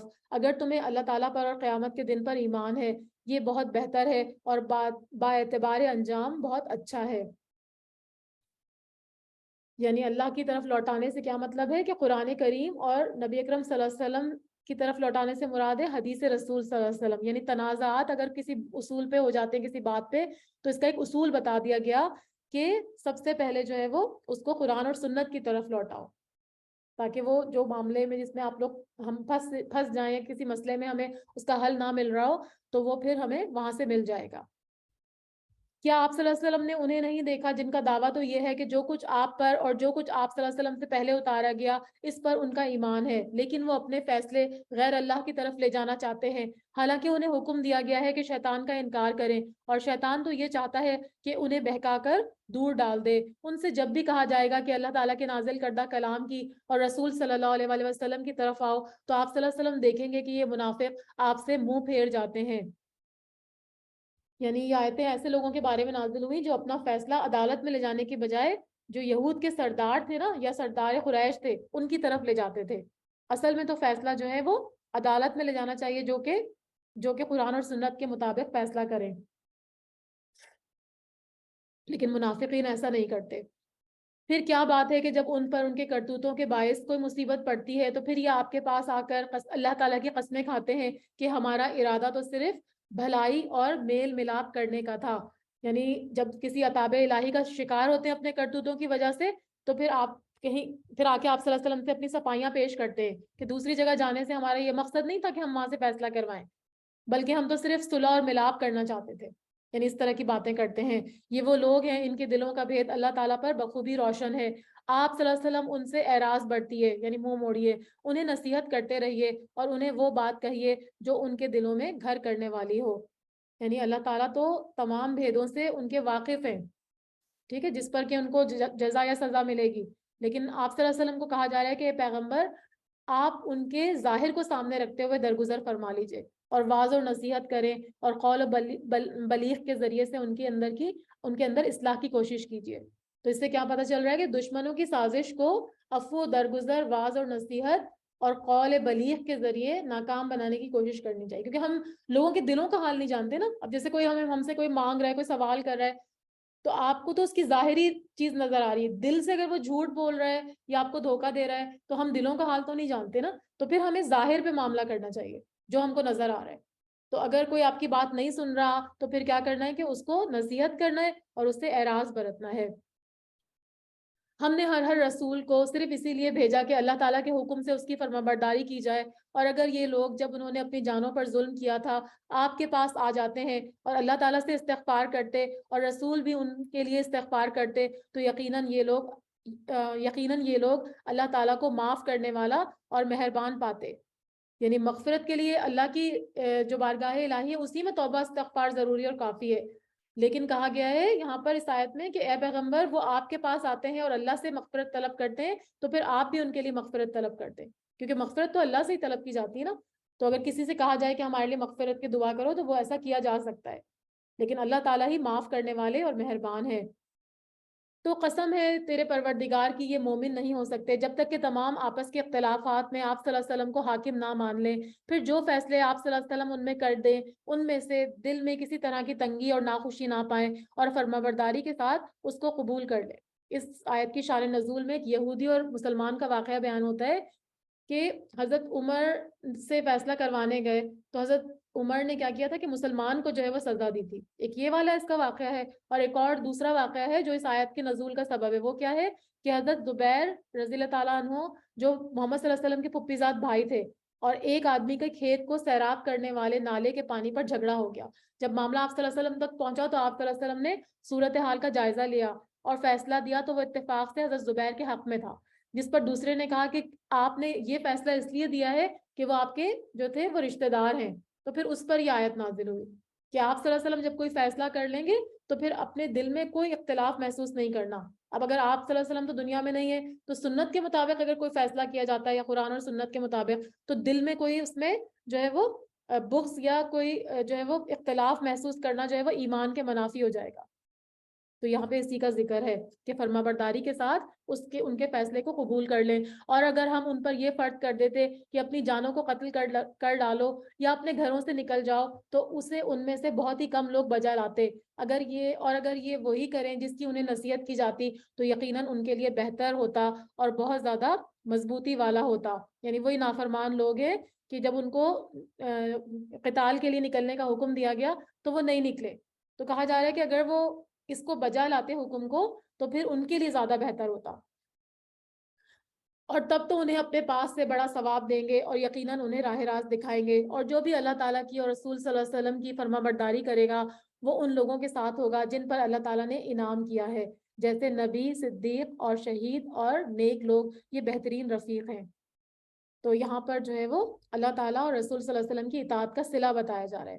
حدیث میں آتا ہے کہ آدمی انہی کے ساتھ ہوگا جن سے اس کو محبت ہوتی ہے. حضرت انس رضی اللہ تعالیٰ عنہ فرماتے ہیں صحابہ کو جتنی خوشی اس فرمان رسول کو سن کر ہوئی اتنی خوشی کبھی نہیں ہوئی تھی، کیونکہ وہ جنت میں بھی آپ صلی اللہ علیہ وسلم کی رفاقت پسند کرتے تھے. تو یہاں پر جو ہے نا ہم وہ دعا مانگتے ہیں نا، سورہ وہ جو پڑھتے ہیں سورہ فاتحہ، انعمت علیہم، یعنی ہمیں جو ہے وہ ان لوگوں کا راستہ دکھائیے جن پر آپ نے انعام کیا.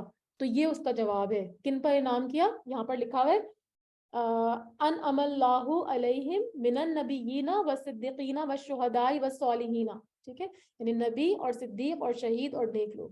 تو ہم اللہ سے جو ہر نماز میں دعا کرتے ہیں نا کہ انعمت علیہم، کہ ہمیں ان لوگوں میں شامل کر جن پہ آپ نے انعام کیا، تو وہ یہ سارے لوگوں کی رفاقت ہوتی ہے اور یہ سب سے بہترین رفاقت ہے.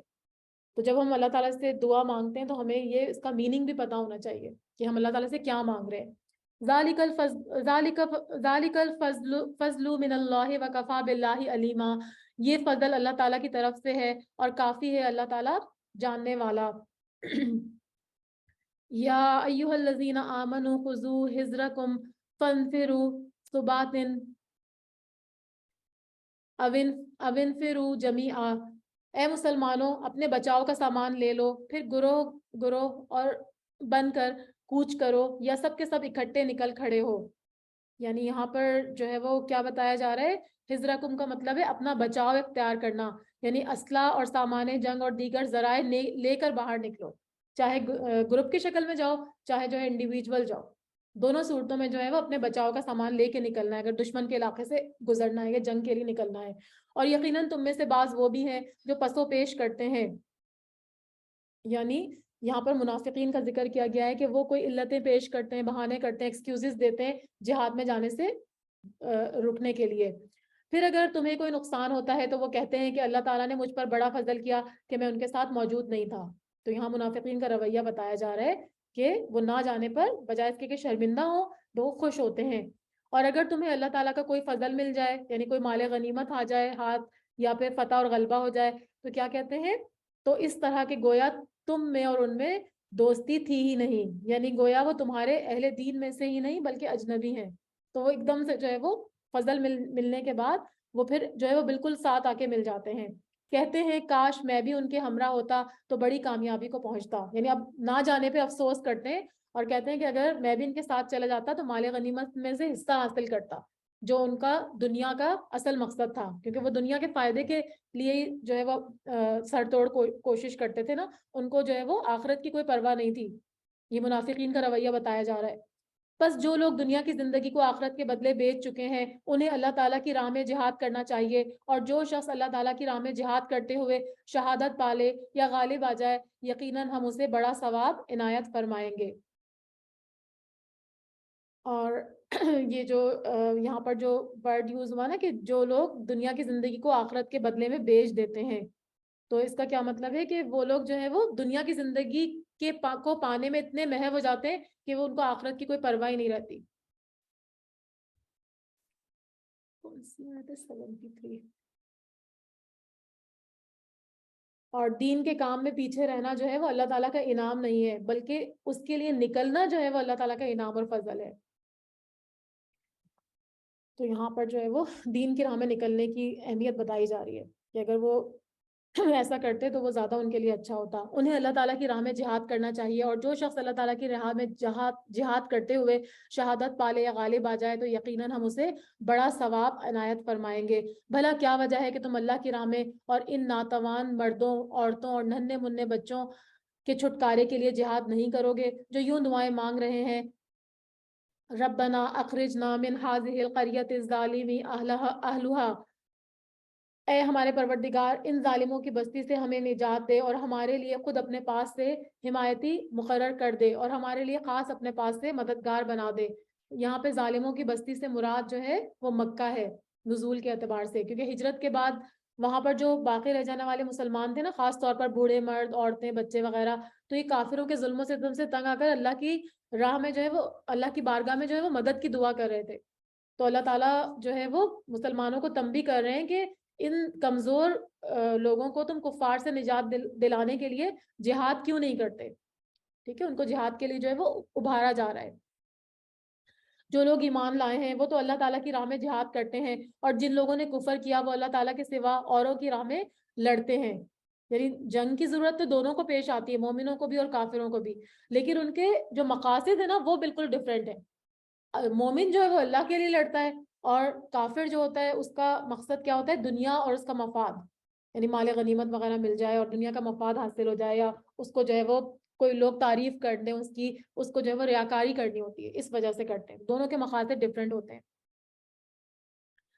تو جن لوگوں نے کفر کیا وہ اللہ کے سوا دوسروں کی راہ میں لڑتے ہیں، پس تم شیطان کے دوستوں سے جنگ کرو، یقین مانو کہ شیطانی ہیلا بالکل بودا اور کمزور ہے، سخت کمزور ہے، یعنی جو شیطان کی چال ہے، تو مومنوں کو کہا جا رہا ہے کہ طاغوتی مقاصد کے لیے جو بھی ہیلے اور چالیں یہ لوگ چل رہے ہیں یہ سب بالکل کمزور ہیں۔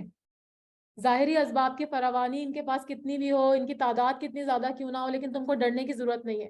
تمہاری ایمانی قوت کے مقابلے میں ان کے سارے جو جتنے بھی جو جو جو ان کے پاس اسباب ہیں وہ سب بالکل بیکار ہیں۔ اگر ایمان کی قوت ہے تو تم یقیناً جو ہے وہ غالب آ جاؤ گے۔ کیا تم نے انہیں نہیں دیکھا جنہیں حکم دیا گیا تھا کہ اپنے ہاتھوں کو روکے رکھو اور نمازیں پڑھتے رہو اور زکوٰۃ ادا کرتے رہو؟ پھر جب انہیں جہاد کا حکم دیا گیا تو اس وقت ان کی ایک جماعت لوگوں سے اس قدر ڈرنے لگی جیسے اللہ تعالیٰ کا ڈر ہو، بلکہ اس سے بھی زیادہ، اور کہنے لگے اے ہمارے رب تو نے ہم پر جہاد کو کیوں فرض کر دیا؟ تو پہلے جب جہاد کا حکم نہیں آیا تھا نا تو مسلمانوں کو بڑی خواہش تھی کہ ہمیں جو ہے وہ قتال اور جہاد کا حکم آئے، اور جب حکم آ گیا تو پھر انہوں نے کہا کہ ہمارے اوپر جہاد کیوں فرض کر دیا. تو یہاں پہ بھی منافقین کا جو ہے وہ کردار بتایا جا رہا ہے کہ وہ کتنے زیادہ ڈرپوک تھے، یا ان کے ایمان کی قوت جو تھی وہ کتنی کمزور تھی. کیوں ہمیں تھوڑی سی زندگی اور نہ جینے دی، یعنی ہمیں جو ہے وہ کیوں وہاں موت کے منہ میں دھکیلا جا رہا ہے. آپ صلی اللہ علیہ وسلم کہہ دیجئے دنیا کی سود مندی یا فائدہ تو بہت ہی کم ہے، اور پرہیزگاروں کے لیے تو آخرت ہی بہتر ہے، اور تم پر ایک دھاگے کے برابر بھی ستم روا نہیں رکھا جائے گا. یہاں پہ پھر فتیلہ کا ورڈ یوز ہوا کہ بالکل چھوٹا سا جو دھاگا ہوتا ہے اس کے برابر بھی تم پر ظلم نہیں کیا جائے گا. اینما تکونوا یدرککم الموت ولو کنتم فی بروج مشیدہ. مضبوط تم جہاں کہیں بھی ہوگے موت تم کو آ پکڑے گی، گو تم مضبوط قلعوں میں کیوں نہ ہو. یعنی کمزور مسلمان جو یا پھر منافق تھے ان کو سمجھانے کے لیے کہا جا رہا ہے کہ یہ دنیا تو فانی ہے، اس کا فائدہ جو ہے وہ عارضی ہے جس کے لیے تم کچھ مہلت طلب کر رہے ہو، اس کے مقابلے میں آخرت بہت پائیدار ہے. اور دوسرے یہ کہ جہاد کرو یا نہ کرو موت تو اپنے وقت پر آ کر رہے گی، چاہے تم مضبوط قلعوں میں بند ہو کر بیٹھ جاؤ. تو پھر جہاد سے کیوں گریز کر رہے ہو؟ کیونکہ جہاد کرنے میں تو اللہ کی اطاعت ہے اور اس کا اجر بھی بہت زیادہ ہے. اگر انہیں کوئی بھلائی ملتی ہے تو کہتے ہیں یہ اللہ تعالیٰ کی طرف سے ہے، اور اگر کوئی برائی پہنچتی ہے تو کہہ اٹھتے ہیں یہ تمہاری طرف سے ہے.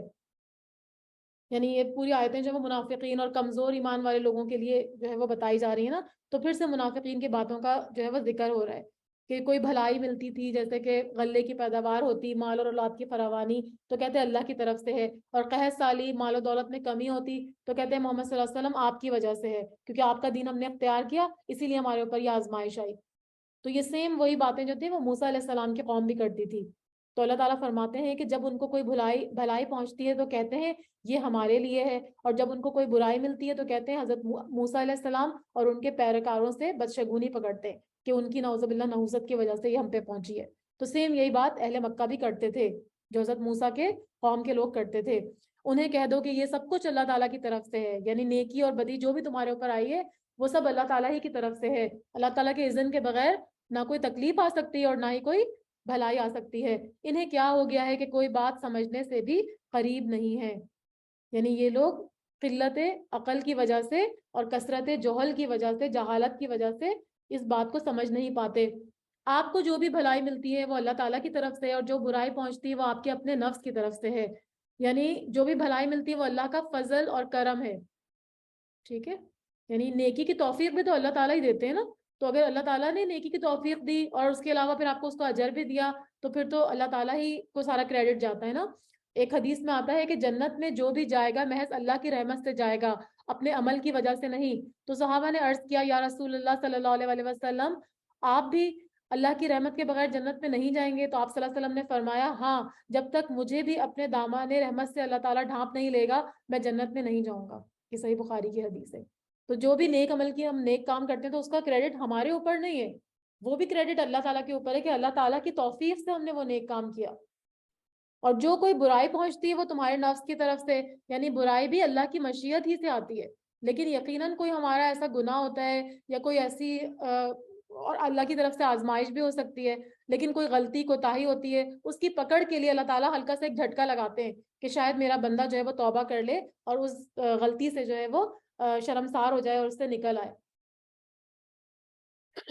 اور آزمائشیں تو آپ کو پتہ ہے پیغمبروں پہ بھی آتی ہیں، پیغمبر تو غلطیاں بھی نہیں کرتے تھے پھر بھی ان کے اوپر جو تھی وہ آزمائشیں آتی تھیں.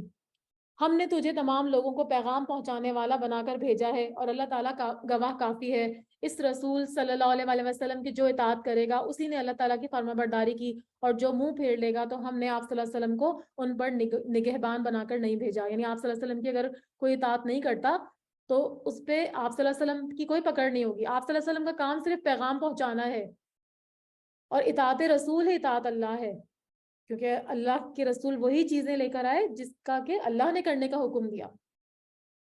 یہ کہتے ہیں کہ اطاعت ہے. پھر جب آپ صلی اللہ علیہ وسلم کے پاس سے اٹھ کر باہر نکلتے ہیں تو ان کی ایک جماعت جو بات آپ صلی اللہ علیہ وسلم نے یا اس نے کہی ہے اس کے خلاف راتوں کو مشورے کرتے ہیں. یعنی منافقین آپ کی مجلس میں جو باتیں ان کو بتائی جاتی تھی نا تو اس کو تو پہلے سر ہلا کے سنتے تھے، لیکن باہر جا کر اس کے خلاف پھر سازشیں کرتے تھے.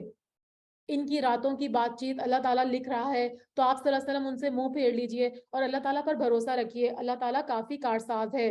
افلا یتدبرون القرآن ولو کان من عند غیر اللہ لوجدوا فیہ اختلافا کثیرا.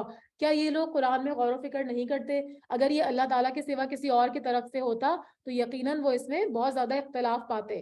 تو یہاں پہ قرآن کریم سے رہنمائی حاصل کرنے کے لیے غور و تدبر کی تاکید کی جا رہی ہے. اور اس کی صداقت جانچنے کا معیار کیا بتایا جا رہا ہے کہ اگر یہ انسان کا بنا ہوا کلام ہوتا جیسے کہ کفار کا خیال ہے تو اس کے بیان کردہ مضامین میں اور واقعات میں کوئی نہ کوئی کانٹرڈکشن ہوتی, کہیں نہ کہیں جو ہے وہ اعتراض ہوتا یا تعرض ہوتا یا کوئی نقص ہوتا. لیکن یہاں پر تو کچھ بھی نہیں ہے. تو اس سے کیا پتہ چلتا ہے کہ یہ کتاب جو ہے وہ اللہ تعالیٰ ہی کی طرف سے نازل کی گئی ہے. یہ کسی کوئی انسانی کلام نہیں ہے یا کسی کا گھڑا ہوا کلام نہیں ہے. جہاں انہیں کوئی خبر امن کی یا خوف کی ملی انہوں نے اسے مشہور کرنا شروع کر دیا, حالانکہ اگر یہ لوگ اسے رسول صلی اللہ علیہ وسلم کی اور اپنے میں سے کسی باتوں کی تہ تک پہنچنے والوں کے حوالے کر دیتے تو اس کی حقیقت وہ لوگ معلوم کر لیتے جو نتیجہ اخذ کرتے ہیں. یہاں پر پھر سے جو ہے وہ کمزور اور جلد باز مسلمانوں کا رویہ بتایا جا رہا ہے ان کی اصلاح کی غرض سے, اور امن کی خبر سے مراد ہے مسلمانوں کی کامیابی اور دشمن کی ہلاکت و شکست کی خبر, جس کو سن کر امن اور اطمینان کی لہر دوڑ جاتی ہے. تو فرمایا جا رہا ہے کہ پہلے سے مطلب جیسے وہ ریومرز پھیلانا ہوتا ہے نا, جیسے ہم لوگ کیا کرتے ہیں واٹس ایپ پہ کچھ دیکھتے ہیں اور فوراً اس کو آگے فارورڈ کر دیتے ہیں, تو اس طرح کرنا منع ہے. پہلے آپ اس کو دیکھیں کہ وہ بات صحیح ہے کہ نہیں. اکثر حدیثیں بھی وہ لوگ غلط کوٹ کر رہے ہوتے ہیں, مطلب کافی چیزیں بالکل بھی اوتھینٹک نہیں ہوتی اور لوگ جو ہے وہ ایک دوسرے کی دوڑ میں اس کو آگے سے آگے فارورڈ کر رہے ہوتے ہیں. تو پہلے اس کو دیکھیں کہ وہ واقعی اس کی اوتھینٹسٹی ہے یا نہیں ہے. پہلے آپ خود اس کو دیکھیں, جانچیں پرکھیں, اس کو چیک کریں اور دین پھر اس کو آگے پہنچائیں. اور اگر اللہ تعالیٰ کا فضل اور اس کی رحمت تم پر نہ ہوتی تو محدود چند کے یعنی تھوڑے سے لوگوں کے سب شیطان کے پیروکار بن جاتے. تو اللہ کی راہ میں جہاد کرتا نہیں, تو نہیں تو اللہ تعالیٰ کی راہ میں جہاد کرتا رہ. تجھے صرف تیری ذات کی نسبت حکم دیا جاتا ہے. ہاں ایمان والوں کو رغبت دلاتا رہ. بہت ممکن ہے کہ اللہ تعالیٰ کافروں کی جنگ کو روک دے گا اور اللہ تعالیٰ سخت قوت والا ہے اور سزا دینے میں بھی سخت ہے. من یشفع شفاعتا حسنتا یکن لہ نصیب منہا. جو شخص کسی نیکی یا بھلے کام کی سفارش کرے گا اسے بھی اس کا کچھ حصہ ملے گا, اور جو برائی اور بدی کی سفارش کرے گا اس کے لیے بھی اس میں سے ایک حصہ ہے, اور اللہ تعالیٰ ہر چیز پر قدرت رکھنے والا ہے. نبی اکرم صلی اللہ علیہ وسلم فرماتے ہیں کہ نیکی کی طرف بلانے والا بھی ایسا ہی ہے جیسا کہ اس کے کرنے والا ہو. تو خیر کے کاموں میں ہمیں خود بھی حصہ لینا چاہیے اور دوسروں کو بھی ابھارنا چاہیے, کیونکہ ہمارے کہنے سے اگر آپ کسی کو نماز پڑھنے کا حکم دیتی ہیں تو کوئی نماز آپ کے کہنے سے پڑھنے لگتا ہے تو اس کا کریڈٹ, اس کے نماز پڑھنے کا ثواب اس شخص کو تو ملے گا, ساتھ ساتھ آپ کو بھی ملے گا. تو کسی بھی نیک کام میں آپ کسی کو قرآن سننے کی دعوت دیتی ہیں, کسی کو مجلس میں جانے کی, اللہ کی مجلس میں جانے کی دعوت دیتی ہیں, مسجد میں نماز پڑھنے کا لوگ حکم دیتے ہیں, تو وہ جو بھی نیک کام کرے گا اس کا کیا ہوگا, اس کا اجر آپ کو بھی آٹومیٹک ملے گا. اور اگر آپ اس کو کسی برائی کی کام کی طرف کسی کو لگائیں گے تو وہ برائی کا بھی جو بھی گناہ ہوگا وہ بھی آپ کے سر آئے گا. تو یہ اس سے پھر ہم کو جو ہے نا بہت محتاط رہنا چاہیے کہ اچھی سفارش سے لوگوں کی اصلاح ہوتی ہے, ان کے کام بن جاتے ہیں, اور بری سفارش سے کیا ہوتا ہے کہ فساد پھیلتا ہے, تو اس سے جو ہے وہ روکا جا رہا ہے. تو نیک عمل کرنے کی کوشش کریں کہ خود بھی کریں اور آگے لوگوں کو بھی بتائیں, بھلائی کی طرف ان کی ترغیب کریں. جیسے اگر آپ صدقہ خیرات کرتے ہیں رمضان میں, کوئی اور نیکی کا کام کرتی ہیں, کوئی اور آپ نے اپنی روٹین بنائی ہوئی ہے, تو وہ خود بھی اس پہ عمل کریں اور دوسروں کو بھی بتائیے, تاکہ وہ لوگ اگر اس کو کریں گے تو اس کا فائدہ بھی آپ کو آٹومیٹیکلی ملے گا.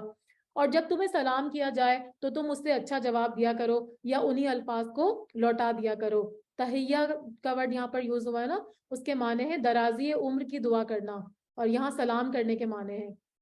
تو حدیث میں آتا ہے کہ السلام علیکم کے جواب میں ورحمۃ اللہ کا اضافہ اور السلام علیکم ورحمۃ اللہ کے جواب میں وبرکاتہ کا اضافہ کرے.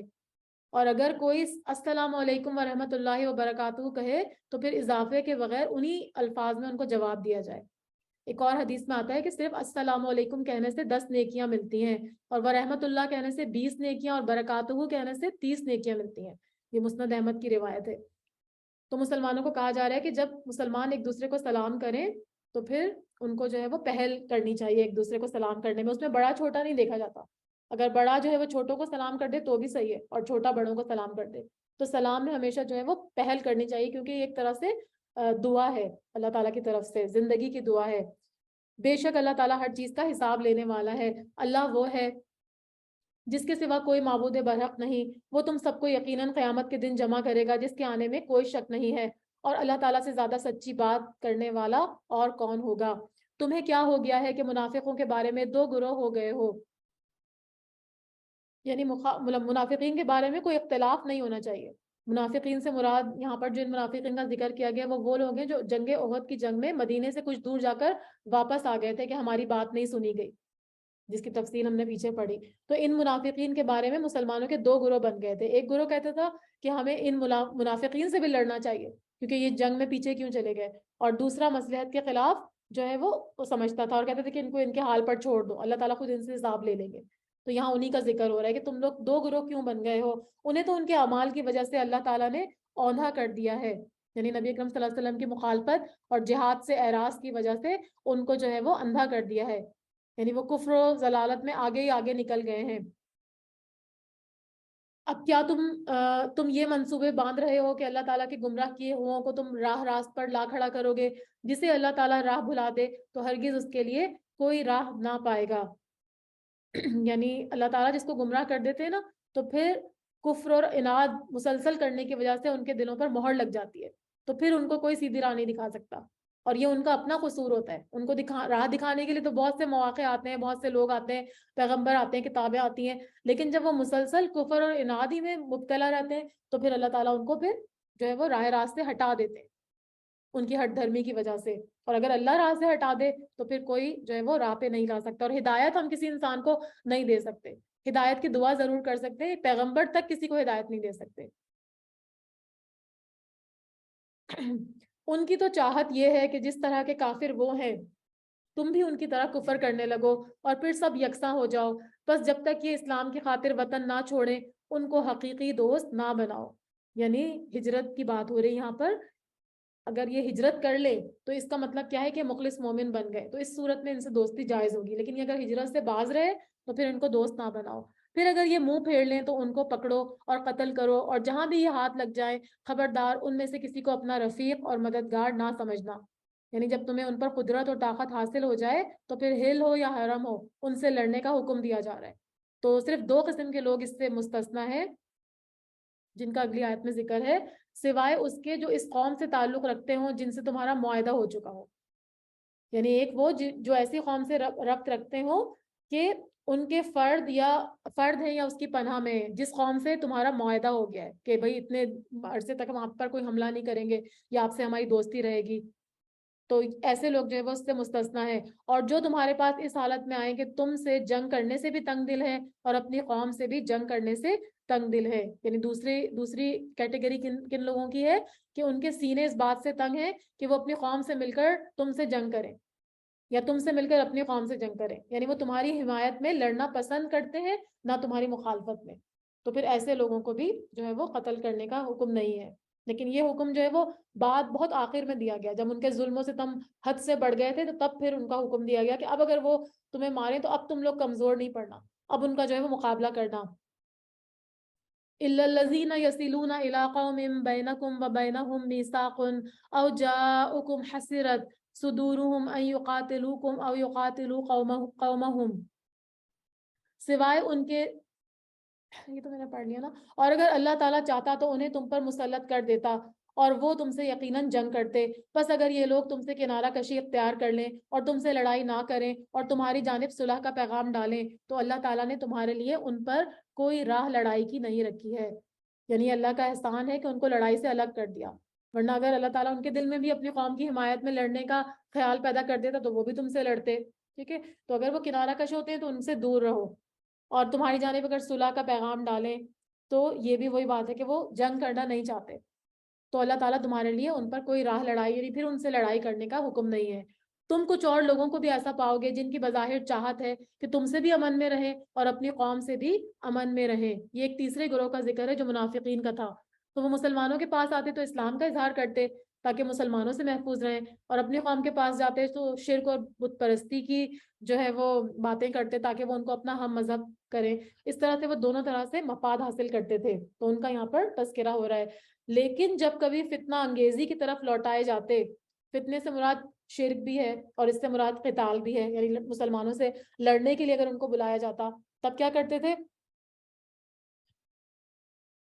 تو اوندھے منہ اس میں ڈال دیے جاتے. پس اگر یہ لوگ تم سے کنارہ کشی نہ کریں اور تم سے صلح کا سلسلہ نہ کریں اور اپنے ہاتھ نہ روکیں تو انہیں پکڑو اور مار ڈالو جہاں کہیں بھی پالو. یہی وہ ہے جن پر ہم نے تمہیں ظاہر حجت عنایت فرمائی ہے.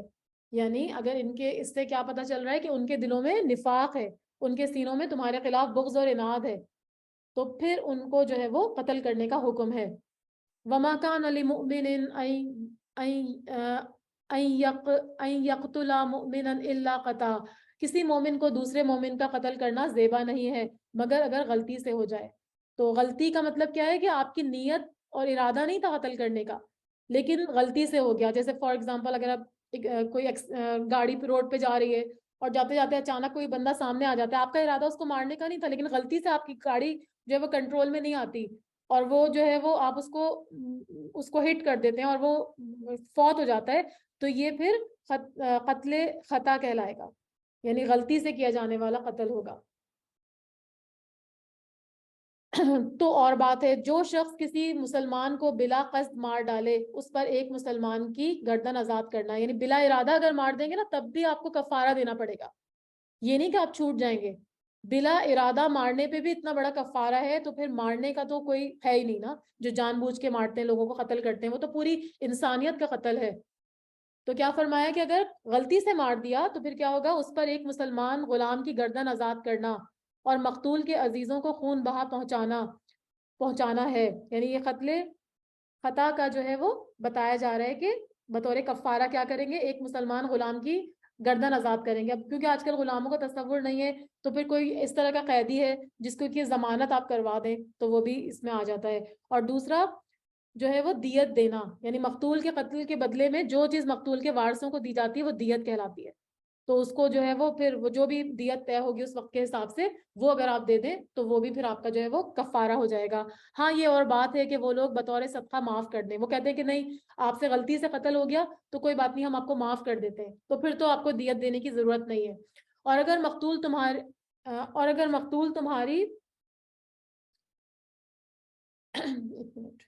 مقتول تمہاری دشمن قوم کا ہو اور وہ مسلمان ہو تو صرف ایک مومن غلام کی گردن آزاد کرنی ہے. یعنی اس صورت میں دیت نہیں دینی ہوگی, پھر صرف وہ کرنا ہوگا, کیا کہتے ہیں اس کو, صرف غلام کو آزاد کرنا ہوگا. اور اگر مقتول اس قوم سے ہو کہ تم میں اور ان میں عہد و پیمان ہے تو خون بہا لازم ہے جو اس کے کنبے والوں کو پہنچایا جائے گا, اور ایک مسلمان غلام کا آزاد کرنا بھی ضروری ہے. یعنی یہ تیسری صورت ہے اور اس میں بھی وہی کفارہ اور دیت ہے جو پہلی صورت میں ہے. پس جو نہ پائے اس کے ذمہ 2 مہینے کے لگاتار روزے رکھنے ہیں. یعنی اگر وہ یہ نہیں کر سکتا, دیت بھی نہیں دے سکتا, غلام کو آزاد کرنے کے لیے بھی اس کے پاس کچھ نہیں ہے, تو پھر وہ 2 مہینے کے لگاتار روزے رکھے گا. اگر کسی بیچ میں کوئی وہ آ جائے گا نا گیپ, جیسے اگر اس نے 40 روزے رکھ لیے, بیچ میں وہ ایک روزہ نہیں رکھ سکا تو پھر دوبارہ سے گنتی پوری کرے گا. تو یعنی اتنی سخت جو ہے وہ کفارہ کس کا ہے, غلطی سے قتل کرنے کا. آپ سوچیں کہ جان بوجھ کے قتل کرنا کتنا بڑا گناہ ہوگا, اس کا تو کوئی مطلب کفارہ ہی نہیں ہے نا, وہ تو پھر اللہ تعالیٰ معاف کرے یا وہ جہنم میں اس کی سزا بھگتے. اللہ تعالیٰ سے بخشوانے کے لیے, اور اللہ تعالیٰ بخوبی جاننے اور حکمت والا ہے. اور جو کوئی کسی مومن کو قصدن قتل کر دے, ٹھیک ہے, جان بوجھ کر, اس کی سزا دوزخ ہے. یعنی اس کا کوئی کفارہ نہیں ہے. ہاں یہ کہ توبہ اگر کر لے, اللہ تعالیٰ توبہ قبول کر لیں تو, یا پھر اس کو جو ہے وہ قتل کے بدلے میں قتل کر دیا جائے تو اس کی سزا جو ہے پھر دوزخ ہے جس میں وہ ہمیشہ رہے گا. اس پر اللہ تعالیٰ کا غضب ہے. یعنی اللہ تعالیٰ جو ہے قتل عمد کی سزا بتا رہے ہیں. قتل کی 3 قسمیں ہوگی نا, ایک قتل خطا ہو گیا جس کا میں نے پیچھے ذکر کیا, ایک قتل شبہ ہو گیا, شبہ عمد جو حدیث سے ثابت ہے. اب اس کے بارے میں کوئی حدیث ہے وہ بھی یہاں پہ لکھی بھی میرے پاس نہیں ہے. اور تیسرا قتل عمد یعنی جان بوجھ کر نیت سے قتل کرنا. تو یہ 3 طرح کے جو ہے وہ قتل ہیں. تو اس تیسرے والے کا بتایا جا رہا ہے کہ اس پر جو ہے وہ اللہ کا غضب ہوگا اور دوزخ ہوگی, اسے اللہ تعالیٰ نے لعنت کی ہے اور اس کے لیے بڑا عذاب تیار کر رکھا ہے. یعنی آخرت میں پھر اگر اس کی توبہ قبول نہیں ہوئی تو پھر اس کو جو ہے وہ جہنم میں ڈالا جائے گا. یا ایھا الذین آمنوا اذا ضربتم فی سبیل اللہ فتبینوا ولا تقولوا لمن القى الیکم السلام لست مؤمنا. اے ایمان والو, جب تم اللہ کی راہ میں جا رہے ہو تو تحقیق کر لیا کرو, اور جو تم سے سلام علیک کرے تم اسے یہ نہ کہہ دو کہ وہ ایمان والا نہیں ہے.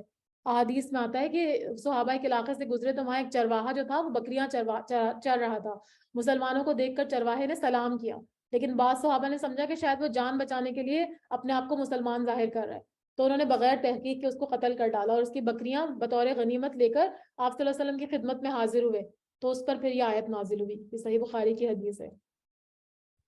تو ایک اور حدیث میں آتا ہے صحیح بخاری کی ہے وہ، کہ نبی اکرم صلی اللہ علیہ وسلم نے فرمایا کہ مکے میں جب تم تھے تو تم بھی اس چرواہے کی طرح ایمان چھپانے پر مجبور تھے، یعنی اس وقت جو ہے قتل کا کوئی جواز نہیں، اگر کوئی زبان سے کہہ دے کہ میں مسلمان ہوں، آپ کے اوپر سلامتی بھیج رہا ہے، تو پھر آپ اس کو قتل نہیں کر سکتے، کیونکہ دل کا حال آپ کو نہیں معلوم۔ تو یہاں پر اسی کا ذکر کیا جا رہا ہے کہ تحقیق کر لیا کرو، اور اگر تم نے السلام علیک کہے تو یہ نہ کہہ دو کہ تو ایمان والا نہیں ہے۔ تم دنیاوی زندگی کے اسباب کی تلاش میں ہو تو اللہ تعالیٰ کے پاس بہت سی غنیمتیں ہیں، پہلے تم بھی ایسے ہی تھے، پھر اللہ تعالیٰ نے تم پر احسان کیا، لہٰذا ضرور تحقیق اور تفتیش کر لیا کرو، بے شک اللہ تعالیٰ تمہارے اعمال سے باخبر ہے۔ اپنی جانوں اور مالوں سے اللہ کی راہ میں جہاد کرنے والے مومن اور بغیر عذر کے بیٹھے رہنے والے مومن برابر نہیں ہو سکتے۔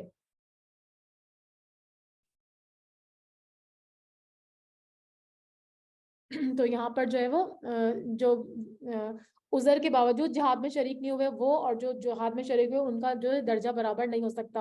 اپنے مالوں اور اپنی جانوں سے جہاد کرنے والوں کو بیٹھے رہنے والوں پر اللہ تعالیٰ نے درجوں میں بہت فضیلت دے رکھی ہے، اور یوں تو اللہ تعالیٰ نے ہر ایک کو خوبی اور اچھائی کا وعدہ دیا ہے، یعنی جان و مال سے جہاد کرنے والوں کی تو فضیلت ہے ہی ہے، اور جہاد میں نہ حصہ نہیں لینے والے اس سے محروم بھی ہوں گے، لیکن اللہ تعالیٰ نے دونوں کے ساتھ بھلائی کا وعدہ کیا ہوا ہے۔ تو عام حالات میں جہاد جو ہے وہ فرض عین نہیں ہوتا بلکہ فرض کفایہ ہوتا ہے۔ فرض عین یہ ہوتا ہے کہ جب سب کو نکلنے کا حکم دے دیا تمام مردوں کو، اور فرض کفایہ کیا ہوتا ہے کہ ایک جماعت کو نکلنے کا حکم دیا جائے، تو جو لوگ حصہ نہیں لیں گے ان کا کوئی گناہ نہیں ہوگا، لیکن اگر جو فرض عین میں حصہ نہیں لیں گے جنگ میں حکم ہونے کے باوجود، تو پھر ان کے لیے جو ہے وہ ان کے لیے پھر اللہ تعالیٰ کی ناراضگی ہے۔ لیکن مجاہدین کو بیٹھے رہنے والوں پر بہت بڑے اجر کی فضیلت دے رکھی ہے، یعنی جو جہاد کرتے ہیں ان کو، جو جہاد نہیں کرتے ان پر یقیناً بہت بڑی فضیلت ہے۔ اپنی طرف سے مرتبے کی بھی اور بخشش کی بھی اور رحمت کی بھی، اور اللہ تعالیٰ بخشنے والا اور رحم فرمانے والا ہے۔ ان الذین توفاہم الملائکۃ ظالمی انفسہم قالوا فیما کنتم، جو لوگ اپنی جانوں پر ظلم کرنے والے ہیں جب فرشتے ان کی روحیں قبض کرتے ہیں تو پوچھتے ہیں تم کس حال میں تھے، یعنی یہ آیت کن لوگوں کے بارے میں نازل ہوئی؟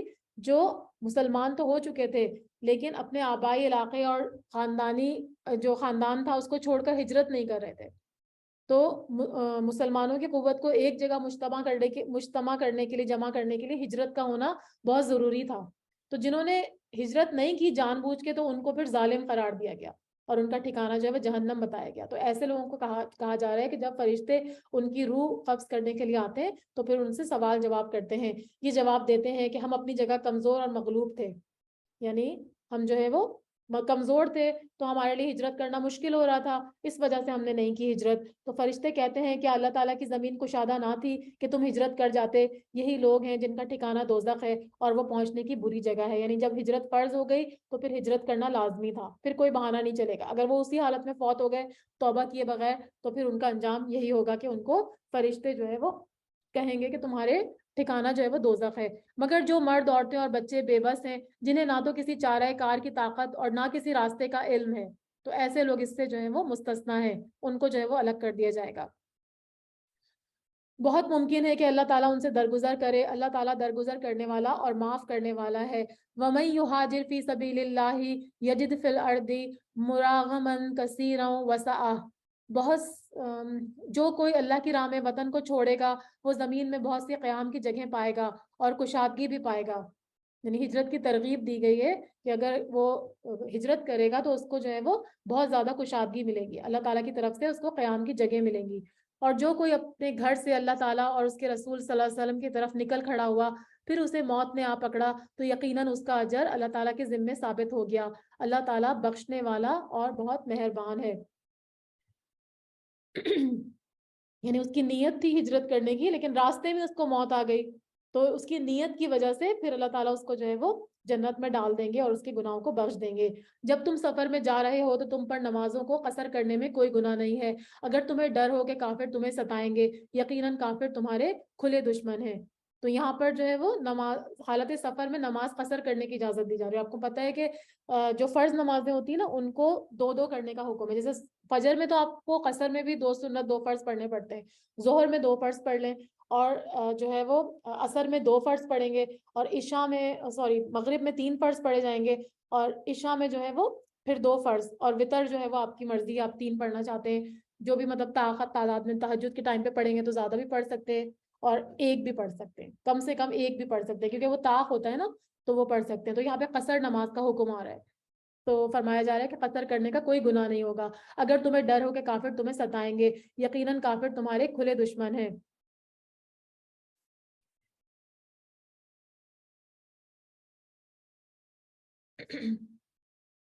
جب تم ان میں ہو اور ان کے لیے نماز کھڑی کرو تو چاہیے کہ ان کی ایک جماعت تمہارے ساتھ اپنے ہتھیار لیے ہوئے کھڑی ہو. پھر جب یہ سجدہ کر چکے ہیں تو یہ ہٹ کر تمہارے پیچھے آ جائیں, اور وہ دوسری جماعت جس نے نماز پڑھی ہے وہ آ جائے اور تیرے ساتھ نماز ادا کرے, اپنا بچاؤ اور اپنا ہتھیار لیے رکھیں. کافر چاہتے ہیں کہ کسی طرح تم پر ہتھیاروں اور اپنے سامان سے تم بے خبر ہو جاؤ تو وہ تم پر اچانک دھاوا بول دیں. اس آیت میں ادھر والی الماری میں ہوگا, کونے والے کمرے کی. اس آیت میں جو ہے نا صلاۃ خوف کی اجازت دی جا رہی ہے, صلاۃ خوف کا حکم دیا جا رہا ہے. صلاۃ خوف کے کیا معنی ہے کہ خوف کی حالت میں نماز پڑھنا, یعنی جب اگر مسلمان اور کافروں کی فوجیں ایک دوسرے کے مقابل کھڑی ہوئی ہیں اور جنگ ہو رہی ہے تو اس لمحے جو ہے وہ نماز کی وجہ سے مسلمانوں اگر غفلت میں, ظاہر نماز میں تو آپ کو پورا دھیان دینا پڑتا ہے نا, تو پھر مسلمان اگر غفلت میں ہو جائیں گے تو پھر کیا ہوگا کہ صلاۃ الخوف پڑھنے کا حکم ہے. اگر سارے مسلمان نماز پڑھنے لگ جائیں گے تو وہ دشمن آپ کے اوپر حملہ بھی کر سکتا ہے. تو پھر کیا کرنا ہے کہ ایک ایک کر کے نماز پڑھیے, ایک صف نماز پڑھے گی, ایک ان کے آگے جو ہے وہ ہتھیار لے کے کھڑی رہے گی, پھر وہ 1 رکعت ادا کریں گے امام کے پیچھے, پھر وہ پیچھے آئیں گے جو آگے کھڑے ہوئے تھے, اور جو 1 رکعت جنہوں نے پڑھی وہ آگے آ جائیں گے. تو یہ دونوں طریقے جو ہیں وہ اس کے بتائے گئے, یعنی جو ہے وہ امام کی 2 رکعتیں بھی ہو سکتی ہیں اور فوجیوں جو آرمی کے جو لوگ ہیں ان کی ایک ایک رکعت ہو سکتی ہے. تو یہ جو ہے وہ 2 طریقے ہیں, 2 رکعتوں کی بھی طریقہ ہے اور ایک ایک رکعت بھی پڑھ سکتے ہیں, لیکن اس کو صلاۃ خوف کہتے ہیں. تو اس میں جو ہے وہ اپنے ایک صف جو ہوگی وہ اپنے اسلحے سے غافل نہیں ہوگی بلکہ وہ اسلحہ لے کر کھڑی رہے گی. ہاں, اپنے ہتھیار اتار رکھنے میں اس وقت تم پر کوئی گناہ نہیں جبکہ تمہیں تکلیف ہو, یا بوجہ بارش کے یا بسبب بیمار ہو جانے کے, اور اپنے بچاؤ کی چیزیں اپنے ساتھ لیے رکھو. یقیناً اللہ تعالیٰ نے ان منکروں کے لیے ذلت کی مار تیار کر رکھی ہے. یعنی مسلمانوں کو یہاں پر جو ہے وہ جنگ میں بچاؤ کی تعلیم دی جا رہی ہے کہ اگر جنگ ہے تو بالکل غافل نہ ہو, ورنہ وہ لوگ تمہارے اوپر جو ہے وہ حملہ کر دیں گے. تو اس سے بچنے کے لیے جو ہے وہ یہ صلاۃ خوف کا طریقہ جو ہے وہ بتایا گیا. فَإِذَا قَضَيْتُمُ الصَّلَاةَ فَاذْكُرُوا اللَّهَ قِيَامًا وَقُعُودًا وَعَلَى جُنُوبِكُمْ فَإِذَا